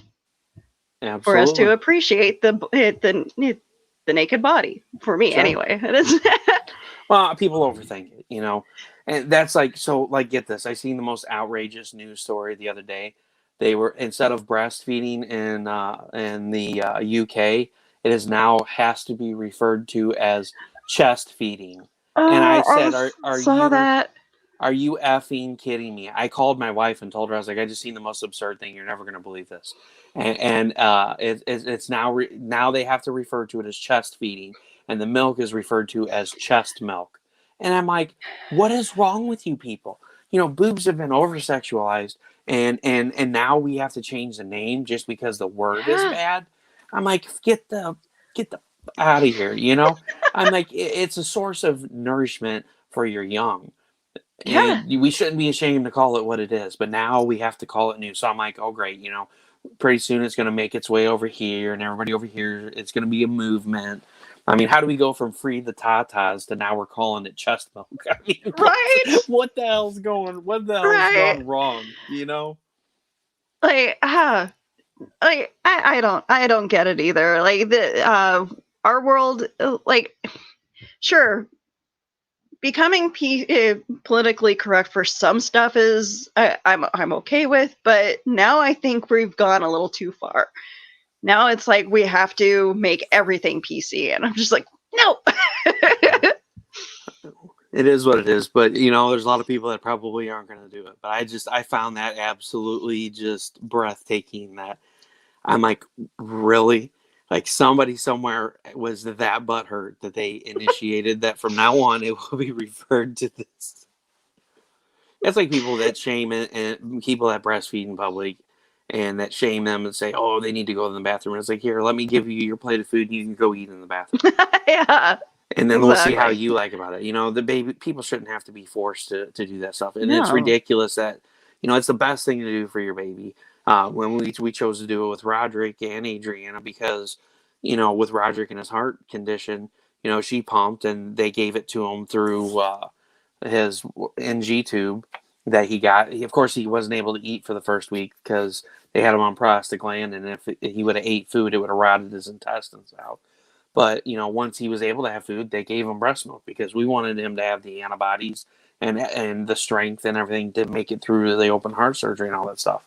And it's like, my wife's like, oh, when we go places, I need to take this shawl with me and find a place to go. And I'm like, why are we in a society that we feel like we should be shunned and locked away somewhere to do this stuff? There is a whole science behind breast milk, though. It's like breast milk will actually develop it, for the needs of the child. Yeah, if the child has a sinus infection or a bacterial infection, the antibodies and the stuff in the milk change to help the baby fight the stuff off, and that's how they build their immunities. And it's through the antibodies in the breast milk. And and it's just like, my wife we went round and round about it. I'm like, there's nothing to be ashamed of about it. It's just ridiculous that our society has gotten to this. And I don't know how in the hell they'll shame mothers regardless, whether they breastfeed or bottle feed, and it's ridiculous. Like, okay, as a baby, my mom was honest with me and said that I couldn't process her milk, so she trained me on. She got me on goat's milk, which I don't think I've ever tried goat's milk as an adult, so I don't know. but now it's like I absolutely like I love drinking milk. I don't think I can drink anything else. Like soy, I can't drink soy milk. I can't. It to me is disgusting. But same thing with almond milk. I tried that. It's horrid. Starbucks has all these different types of milk. Coconut milk is okay, but I don't think I can drink it every day. Yeah, coconut milk gives you the runs. Good to know. Yeah, if you drink a lot of it. Well, I mean, for a while there, I had to quit drinking like regular milk because of the carbs. Like whenever I had the whole cancer thing, they lowered me down to like going on. They had me down to like I think it was 40 carbs a meal. So I couldn't drink milk because milk is, full of carbs. So I tried almond milk and, coconut milk and all that stuff. And, coconut milk is probably one of the better ones, like you said. But yeah, you drink that, in place of milk every day. And after like 2 or 3 days, your stomach's just like, all right, I can't tolerate this anymore. I'm done with this. Get it out of here. Almond milk to me it tastes like ground up chalk. Yep. And we have oat milk too, and just the idea of oat milk just kind of bugs me because you're like drinking the runoff of water from the oats. I'm just like, oh. Well, and here's the other crazy thing: like there's like legitimate talk that in the next 10 years that they're going to replace regular milk with cockroach milk, with roach milk. They said it has way more nutrients. It's easier to process, and that it's actually it has more nourishment in it than cow's milk, and it's easier to tolerate. And they said that interesting with all the regulations, because they've really cut back on like cattle farms and stuff like that and pigs and all that stuff due to the methane output. It's really screwing with like the ozone and all that. So they're trying to limit these farmers on how many cattle and how many cows and all the stuff that they can have. So a lot of these places are starting to struggle with production. And so like they've been looking into ways of coming up with new sources, and they found this cockroach that's able to be milked, and they started this whole cockroach milking production plant. And I thought that I really wonder if it's a joke, but like all the news stories that I read like seemed legitimate and that we were from legitimate sources, and I'm like, there's no freaking way I'm drinking cockroach milk. Like, am I the only one picturing like the scene from Alien where the queen is on like a milking? Yeah, no joke. I'm just like, one day there's gonna be Cockroachzilla from this or something. People are gonna start metamorphosizing into cockroaches or something. And then I heard something crazy on the radio the other day. Now there's this thing. It's spider's milk. There's an actual spider that produces milk, and I'm like, get out of here.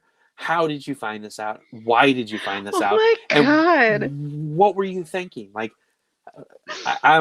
please tell me you're saying so. I think please we can. There needs to be a jumping off point with figuring out what milk is best for the human body. Stick to cow. It doesn't need to come from anything else. Next thing you know, we'll have bantha milk. No, I'm just kidding. Tauntaun milk. Well, we all need that blue milk somehow. Yeah. Hello, Ed. What's going on, Ed Williams? Hey, what's going on, buddy? So Ed is one of my friends. He's been one of my friends for a little over 3 years now. We met through Hooked on Comics. He's one of the artists that's on the book. He is the one that I sat down with, and we went over, ideas of what, I wanted the character to look like. And so he helped me, he's the one that really helped me push through and get the image for what I wanted the character to look like. Because, I'm an author, I'm not an artist. You see my stuff will work. It's not the greatest art in the world, but I'm like, as far as, the concept of what I had in my head, I couldn't put it to paper. And Ed helped me out tremendously. We sent pictures back and forth, and we sent ideas back and forth, and the end result was the piece that he did in colored pencil, and it is phenomenal. Like, I was showing it to Jack the other night on the camera. I was like, dude, look at this. I'm like, you can't even tell it's colored pencil. This is so good. And he's working on this piece right now. So Ed, I've been bugging him for 3 years to go live with this art. I'm like, come on, man, just get it out there. People are going to love it. So last year he went live with me for the first time. I'm really proud of him for doing it. He got on, he drew, I moderated for the comments, and, he talked to the audience, and he's actually gone live twice now since then, working on Willem Dafoe as the Joker, or as I call it, Willem the Joker instead of Dafoe, and it is phenomenal. He's doing stippling for the piece, and if you haven't seen it, go over to Ed Williams' page and check out. He's got a few pictures of it posted. It's Ed's Artworks with an X, no KS.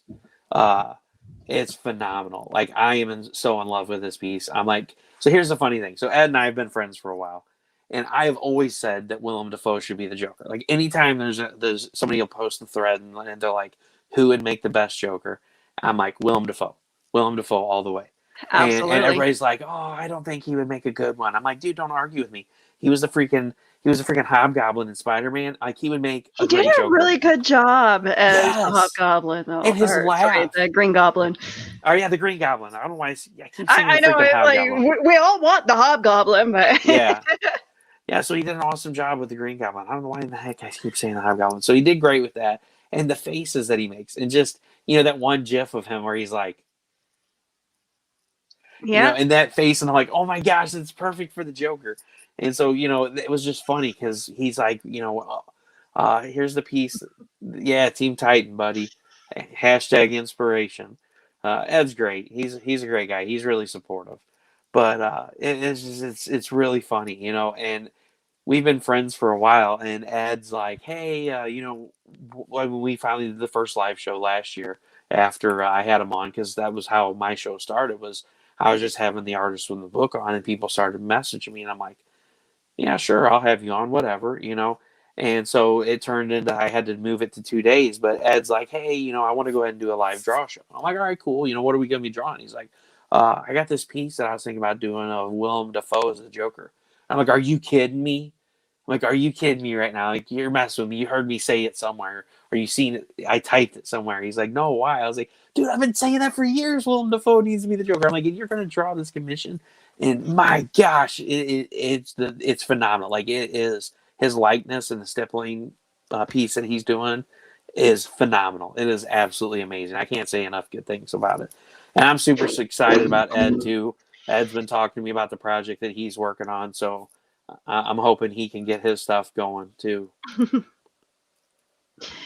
So I told you earlier about my cats being assholes. Yeah. Twinkie's getting to the point where he's knocking stuff over because he's not getting attention. So, freaking cats. I know. Come here. little brat. Like a child. Is that your 2-year-old you were saying? Your equivalent of a 2-year-old? One of the many, yes. The he's an orange tabby cat, orange and white, and he thinks that the world revolves around him. Yep. Yeah, I got a black cat, and she is the most loving thing in the world. So we wanted a cat, and so we went to the Humane Society, and I love this. I love this story because we went there and we were looking for a cat, and we walked by all of them, and they're all like, "Screw you, human," And so we're walking through, we're looking at all of them, and they're all cute and adorable and assholes, like you said. And oh yeah, you're welcome, buddy. And speaking of which, also too, guys, he's got some Vampirella #1s for sale. He's got CGC capability, so if you want your book signed and yellow labeled, he has the CGC thing. He can send it in and get it to you. So check out his Vampirella #1. He did Volume 2 for Vengeance of Vampirella #1, and he did a phenomenal job on it. And he's got other stuff for sale on his page too, prints and stuff like that. Hashtag always promote. But yeah. We went through, and it was just really funny. She was just laying there, and she came up, and she had like the most pitiful face, and she stuck her little paw through and touched and tapped on my shoulder. And so I stopped and I walked back, and she just rubbed up against the cage and then stuck her paw out and was touching my shoulder. So I was like, hey, let's take her to the little room. Because they have the little playroom where you can play with them and see how they interact. And she was like a little bunny. She was this little bitty thing, and she's one of those long-haired. It's really soft, and like literally, she looked like a bunny rabbit. Like she had the little soft, tufty hair. And so we took her in the room, and she was just bouncing around playing and bringing us toys and fetching. And I was like, oh my gosh, we got to get her. How much is she? And they're like, oh, it's going to be $300. And I was like, what? Wow. Yeah, and like, look, I was working 2 jobs. We had an apartment. We were like barely affording food at the time. And I'm like, I want this cat so bad. And I was like, well, I'll try to come back next week when I get paid because I don't have $300 right now. And they're like, oh, we're not sure she's going to be here. She's been here a really long time, and we're probably going to put her down. And so I was heartbroken. And we get home. And so I was talking, we weren't married then, but I was talking to my wife, and I was like, man, I feel really bad. I really hope she's there next week. So we went back next week, and she was still there, and she was so excited to see us. And we ended up bringing her home, and she's like the most loving cat ever. And it's the funniest thing too. I got this video. I have to send it to you. Her tail vibrates when she gets really excited. Her tail vibrates. I've never seen a cat do that before. My cat Simba does that. Yeah, he'll come into the bathroom and he'll just it's like, and you're like, what in the world's going on? Are you freaking having a seizure on your butt, or what's going on here? My cat Athena, she's very much of a lovey-dovey type of cat, but she doesn't like being held very much. She kind of freaks out a little bit when she, I guess she feels trapped. But she showed up one day at my in-laws' place, and so she was like wanting food, wanting attention. And so my father-in-law messages us, and he's like, do you want another cat? And I'm just like, we already have 2 males. I don't know if I really should, go down that route of adopting another cat. So I was a little hesitant, and then he brought her in, and I'm just like, I fell in love with her right away. And she took 2 of the other 2 guys right away as well. Her and Mittens just had this like weird porno relationship going. It was like they cleaned each other, and I'm just like, I don't want to watch this. This is weird. It's getting crazy in here. And then, of course, we found out that she was pregnant after we got her, and so she ended up giving birth to 4 kittens. And as the weeks progressed, and I'm trying to find homes for them so that once they are weaned, they can go to their new homes. Joe comes up to me. He goes, we're not getting rid of them. I'm like, excuse me? He goes, we're not getting rid of the kittens. I'm like, we're going to have 7 cats. You really want to do this? So I had to message a couple of my friends. I'm like, we're not getting rid of the kittens. My husband got attached. Oh my gosh. They're so cute when they're little, and they're so lovey and needy, and they love all over you, and they'll stay and sit with you, and they grow up and they turn into assholes. You know, like you said earlier. Yeah. They'll walk up and they'll be like, "Oh, that's your cup of water there, huh?" Yeah. What do you think about that? And then they'll walk off. Yeah. Or Mittens with he'll come up wanting attention, and he'll like whine the whole time. And it's like his tail will purposely go in your face. And then, I got Rusty. I call him my little flirkin.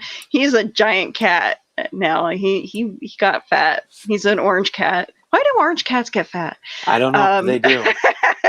So he'll jump up on the toilet just before I go to sit down, and it's like trying to move the fat 20-pound cat. I'm like, I should have called you Milnor. Molnor. Yeah, the unliftable cat. That's great. So yeah, that's my plight with our cats. Squeaker. The Squeaker is my husband's cat, and she loves him. She'll like be all lovey-dovey to him. He can pretty much do whatever he wants. He'll pick her up and kiss her and like rub her belly. I go to touch her, and she gives me this like glare. She tolerates me. That's great. But I mean, like, I love them all. Just it's interesting having 7 cats. Yeah, you got like the Brady Bunch. You need to put together a video of them each cat. Oh yeah. Have the little panels. This is the story of a bunch of assholes.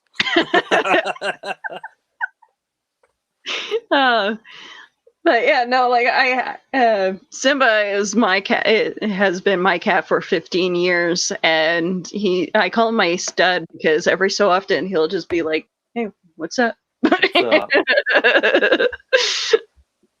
funny. But oh yes, and now they're gonna start scratching at the door. Let us in, Willow. We need to talk to you.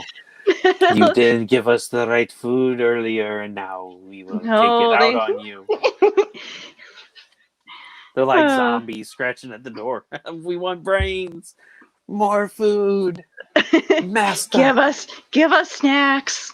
We know you went shopping. We can hear you talking. You're not sleeping, which means you're awake and you can come feed us. Hello. We will scratch through this door if you don't give us attention. Pretty much. It may take us 4 hours, but we're getting in one way or the other. So yeah, it's like you have children who are 3 and 5, or 4 and 5. You'll be 6 in March. Yeah. So yeah, they throw temper tantrums whenever they want something, or when they aren't getting something. My cats are the same way.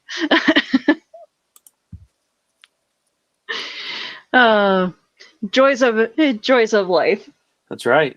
But I appreciate you hanging out with me. I think I took up enough of your time. Oh, you're fine. It was fun chatting. I appreciate you, Russell, and I'm so proud of you getting your book all funded in 11 hours. I couldn't believe it. Yeah. And I thank everybody so much for that. I'm so humbled by that. Like you said, I woke up in the morning and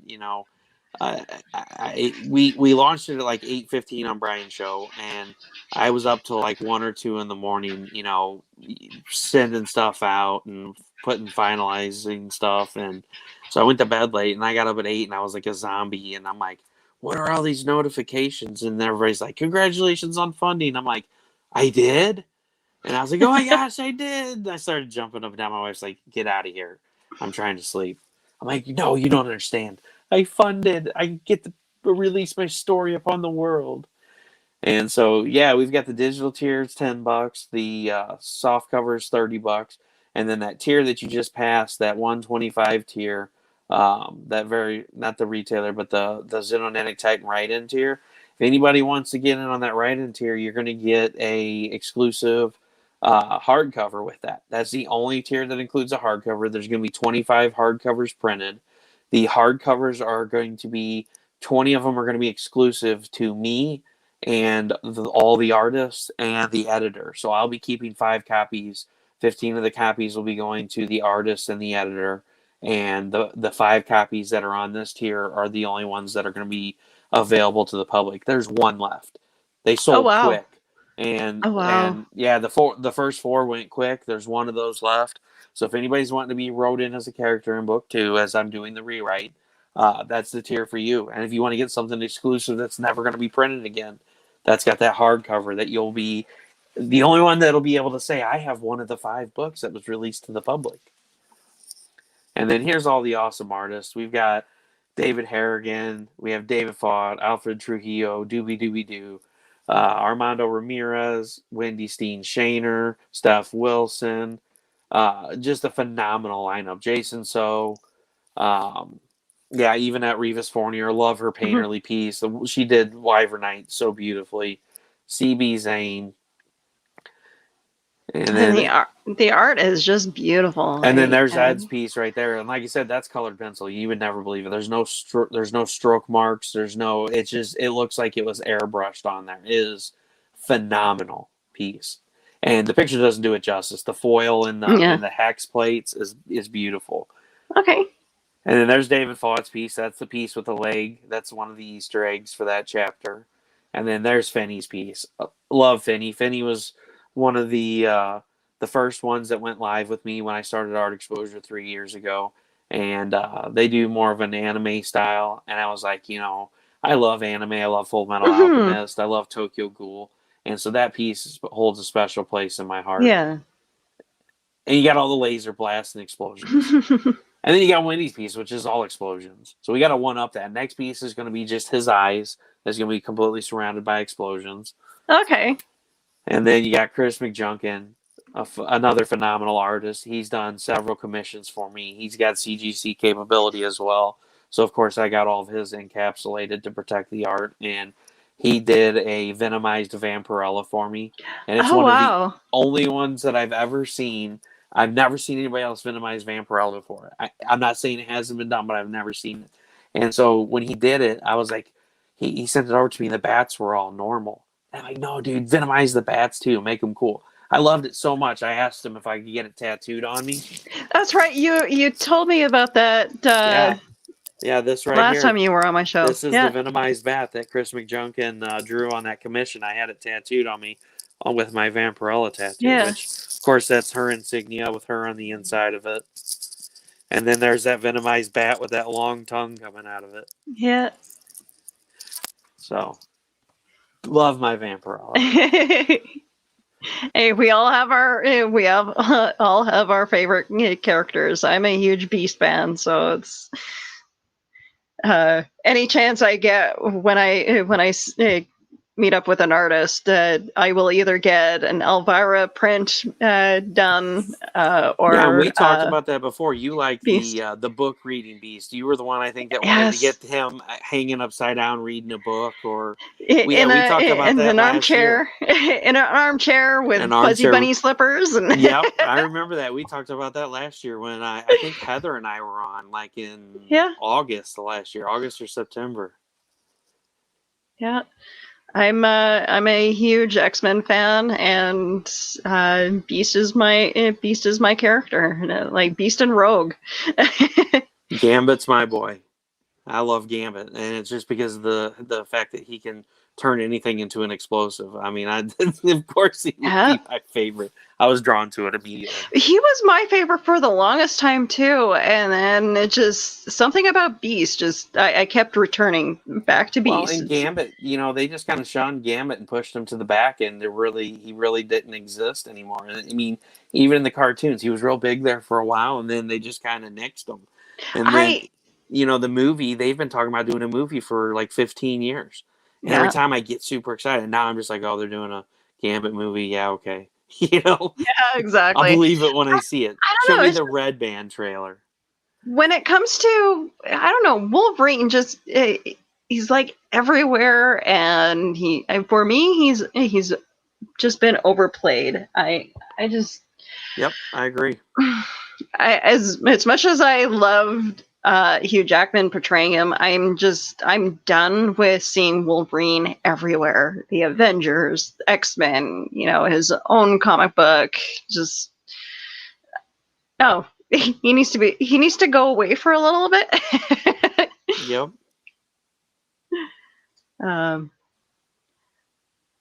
But and then Ed's woohoo.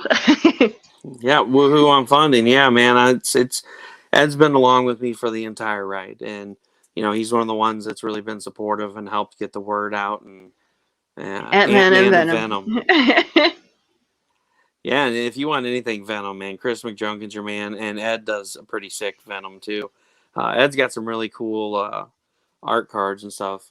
I've got quite a few of them, and I love his art. His art's phenomenal, but I'm really pining for that Willem Dafoe, that Willem the Joker. Yeah.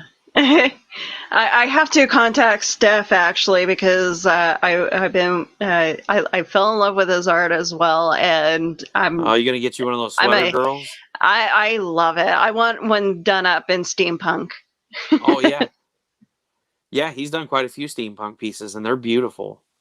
I think it was for Kara Prime was one of the steampunk pieces that he did, and that turned out phenomenal. That cover. Yeah, and of course the Naughty Fairy steampunk playing cards. Yes. You know what? This is why I go broke around Comic-Con, is because I hang out at Artist Alley all the time, and I'm just like I do my rounds. Yep. I do at least 1 or 2 rounds before I actually start buying stuff. But it's just as soon as I hit Artist Alley, I'm just like, okay, I need that. Anything zombie. There was one guy that did up like I'm not a huge fan of My Little Pony. Like I do like the odd characters of My Little Pony, but there was one that was done up as a zombie. I'm just like, I need that one. So I bought that. Someone was selling the zombie Marvel zombie print on like a wooden board. So I bought that. I think that was like $50. So I have that somewhere in my closet. And I have like a steampunk version of Iron Man. I'm bad when it comes to art. I have art everywhere. Well, I'll tell you what, if you really like steampunk art, I definitely want to send you Finney's way. Look up Finney the Great on Facebook. Like, you can get a super sweet steampunk commission. So do you know dang it, what is her name? I just totally had a brain fart. From Full Metal Alchemist, Winry from Full Metal Alchemist. So hold on, I'll grab it. I'll show it to you. Okay.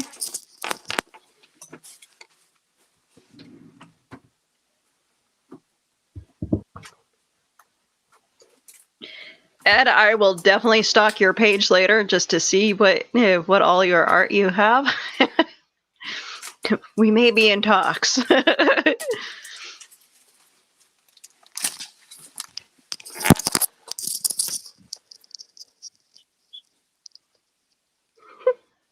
Gotta make sure I'm putting the right one in. Like, you put them in backwards, they don't sound right. So I love Full Metal Alchemist. And okay. when I met Finney and she went live for the first time, she was doing commissions on there. And her commissions are fairly decent. I mean, it's like $35 or $40 for a full color commission. And this was the one piece that she did for me. That's oh, that is adorable. Oh yeah, Adenal Elric. And then I was like, hey, you know what would be awesome? Would be a Wenry steampunk idea. So here's that piece without the glare.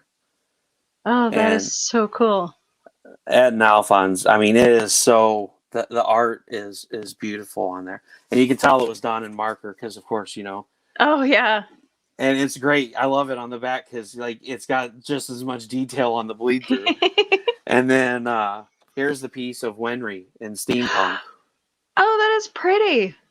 Yeah, so these were two of the pieces I grabbed from her because, of course, when she went live, I was like, well, I want to patronize, to your thing because, you got the gumption to go on and go live, so I'm gonna commission a few pieces from you, and they turned out awesome. And so that's why, when I finally, like 2 years later started doing the book, I reached out and I was like, hey, you're going to do a piece for my book, right? And they were That's like, yeah, awesome. yeah, sure. I was like, that's what I want to hear. So I definitely always love to give artists shout outs, and their work's fantastic. Well, if I can get it back in the bag. I don't think I have any of the art near me right now, but one of my friends, well, a couple of my friends that I bought art from,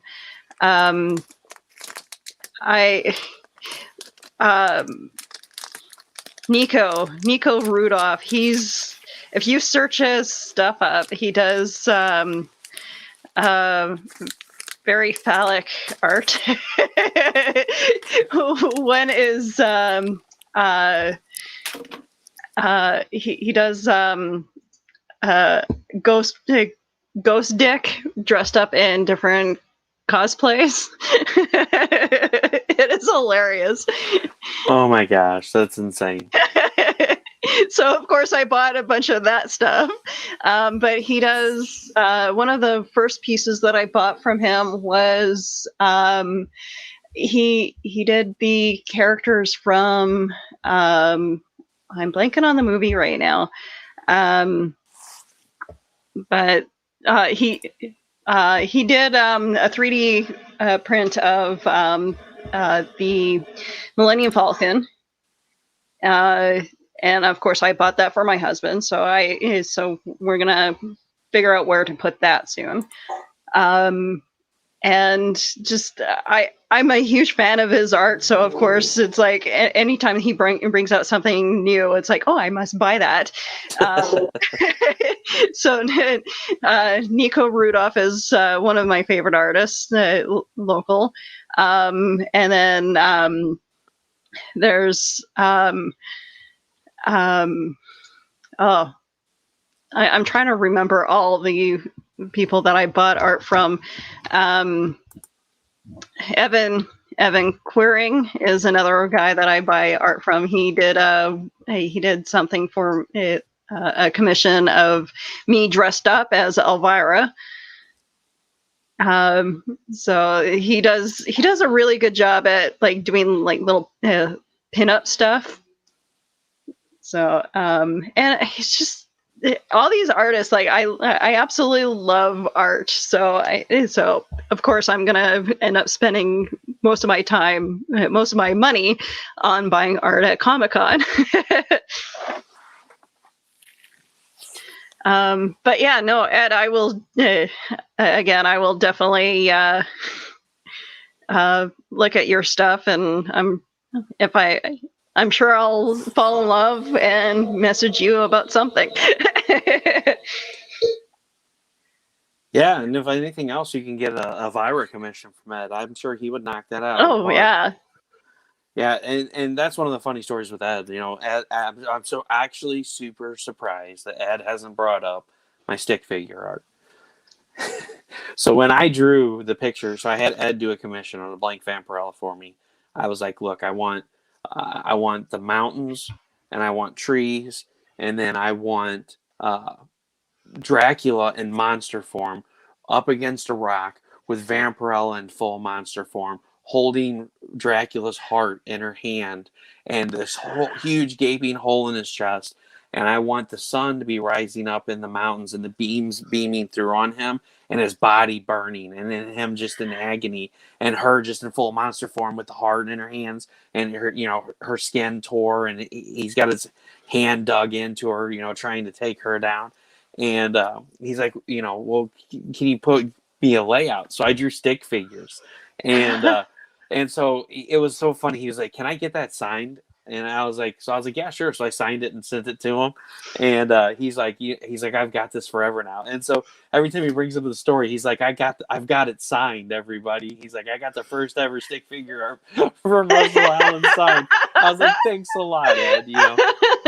So I beat him to the punch this time. So yes, it's very hilarious, and it gets brought up quite often. So if you ever hear him talk about stick figures, it's because of that Vampirella commission. That's awesome. I was like, hey, I got the point across. It turned out awesome. Hey, the stick figure art was a huge thing back in like the late 90s, early 90s. Yeah, you had Stickdeath, stickdeath.com. Oh, I frequented that and played those games. They were so much fun.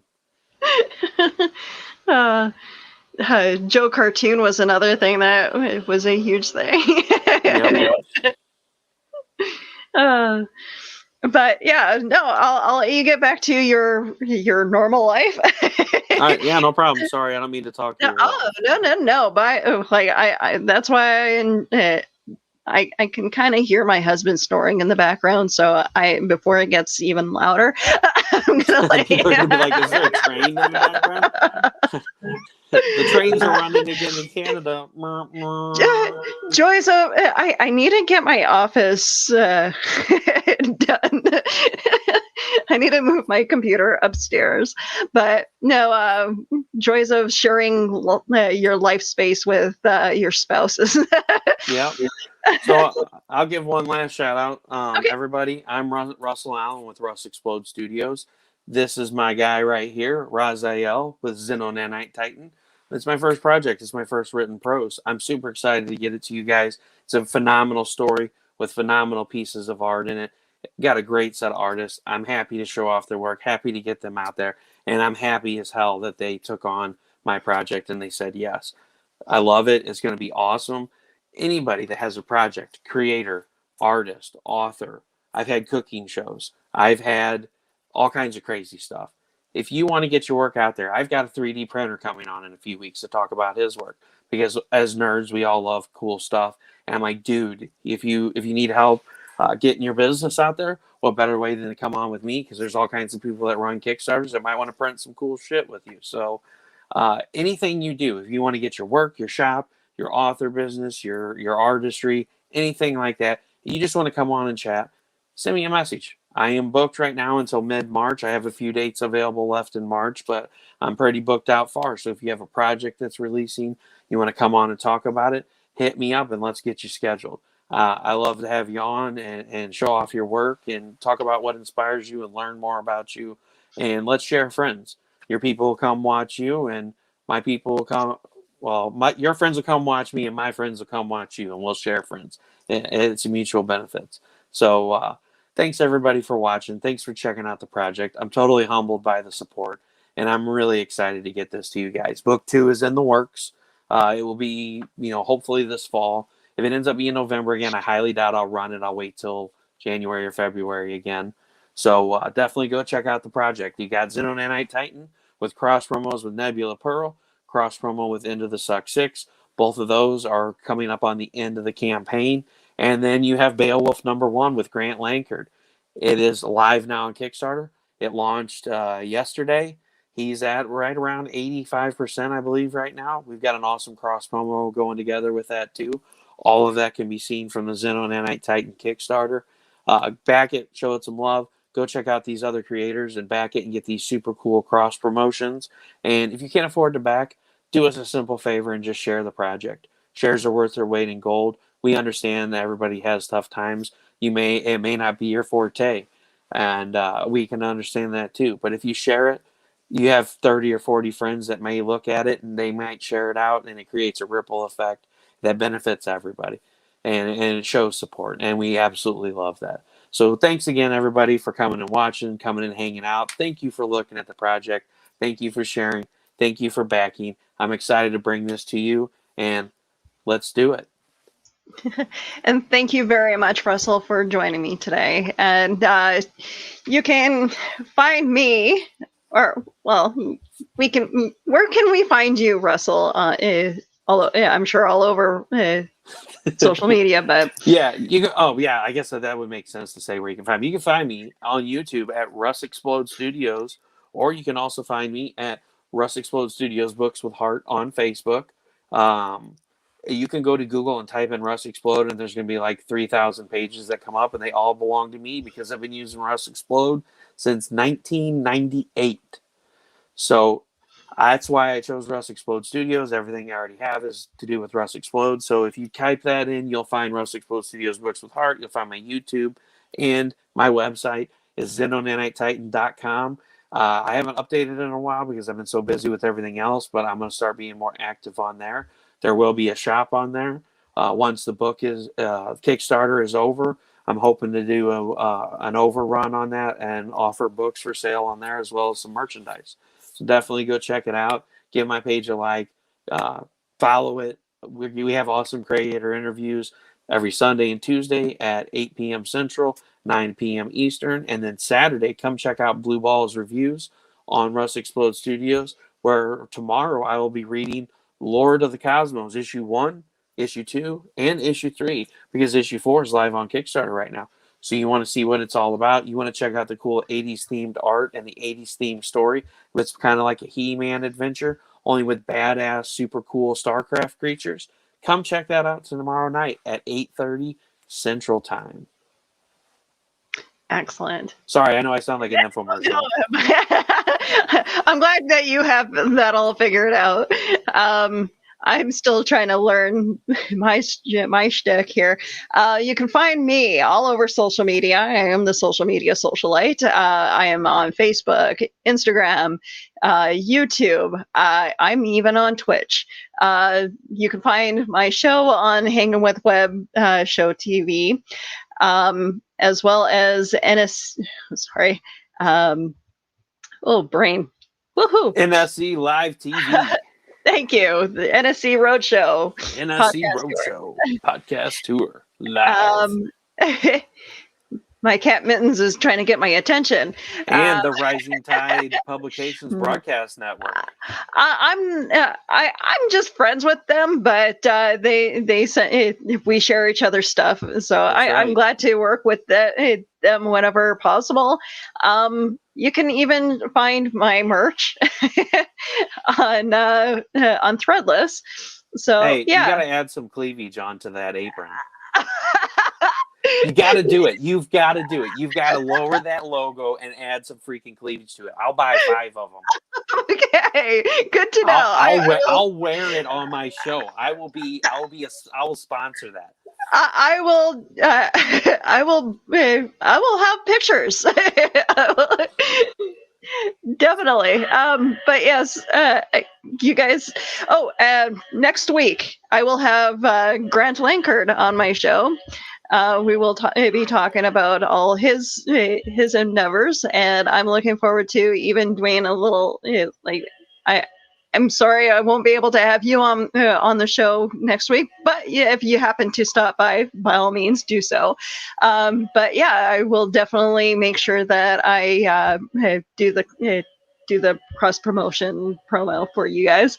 Yeah, and he'll be on with me tomorrow night at 8 p.m. Central. So come, if you can't make Willow's, come check out mine. If you can't make mine, go check out Willow's, or go back and watch both.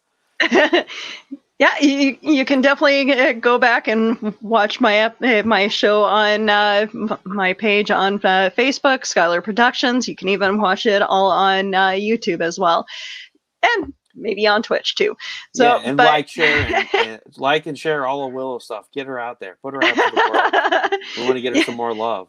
Thank you. I much appreciate it. So yeah, you have a great night, Russell. Thank you for joining me here tonight.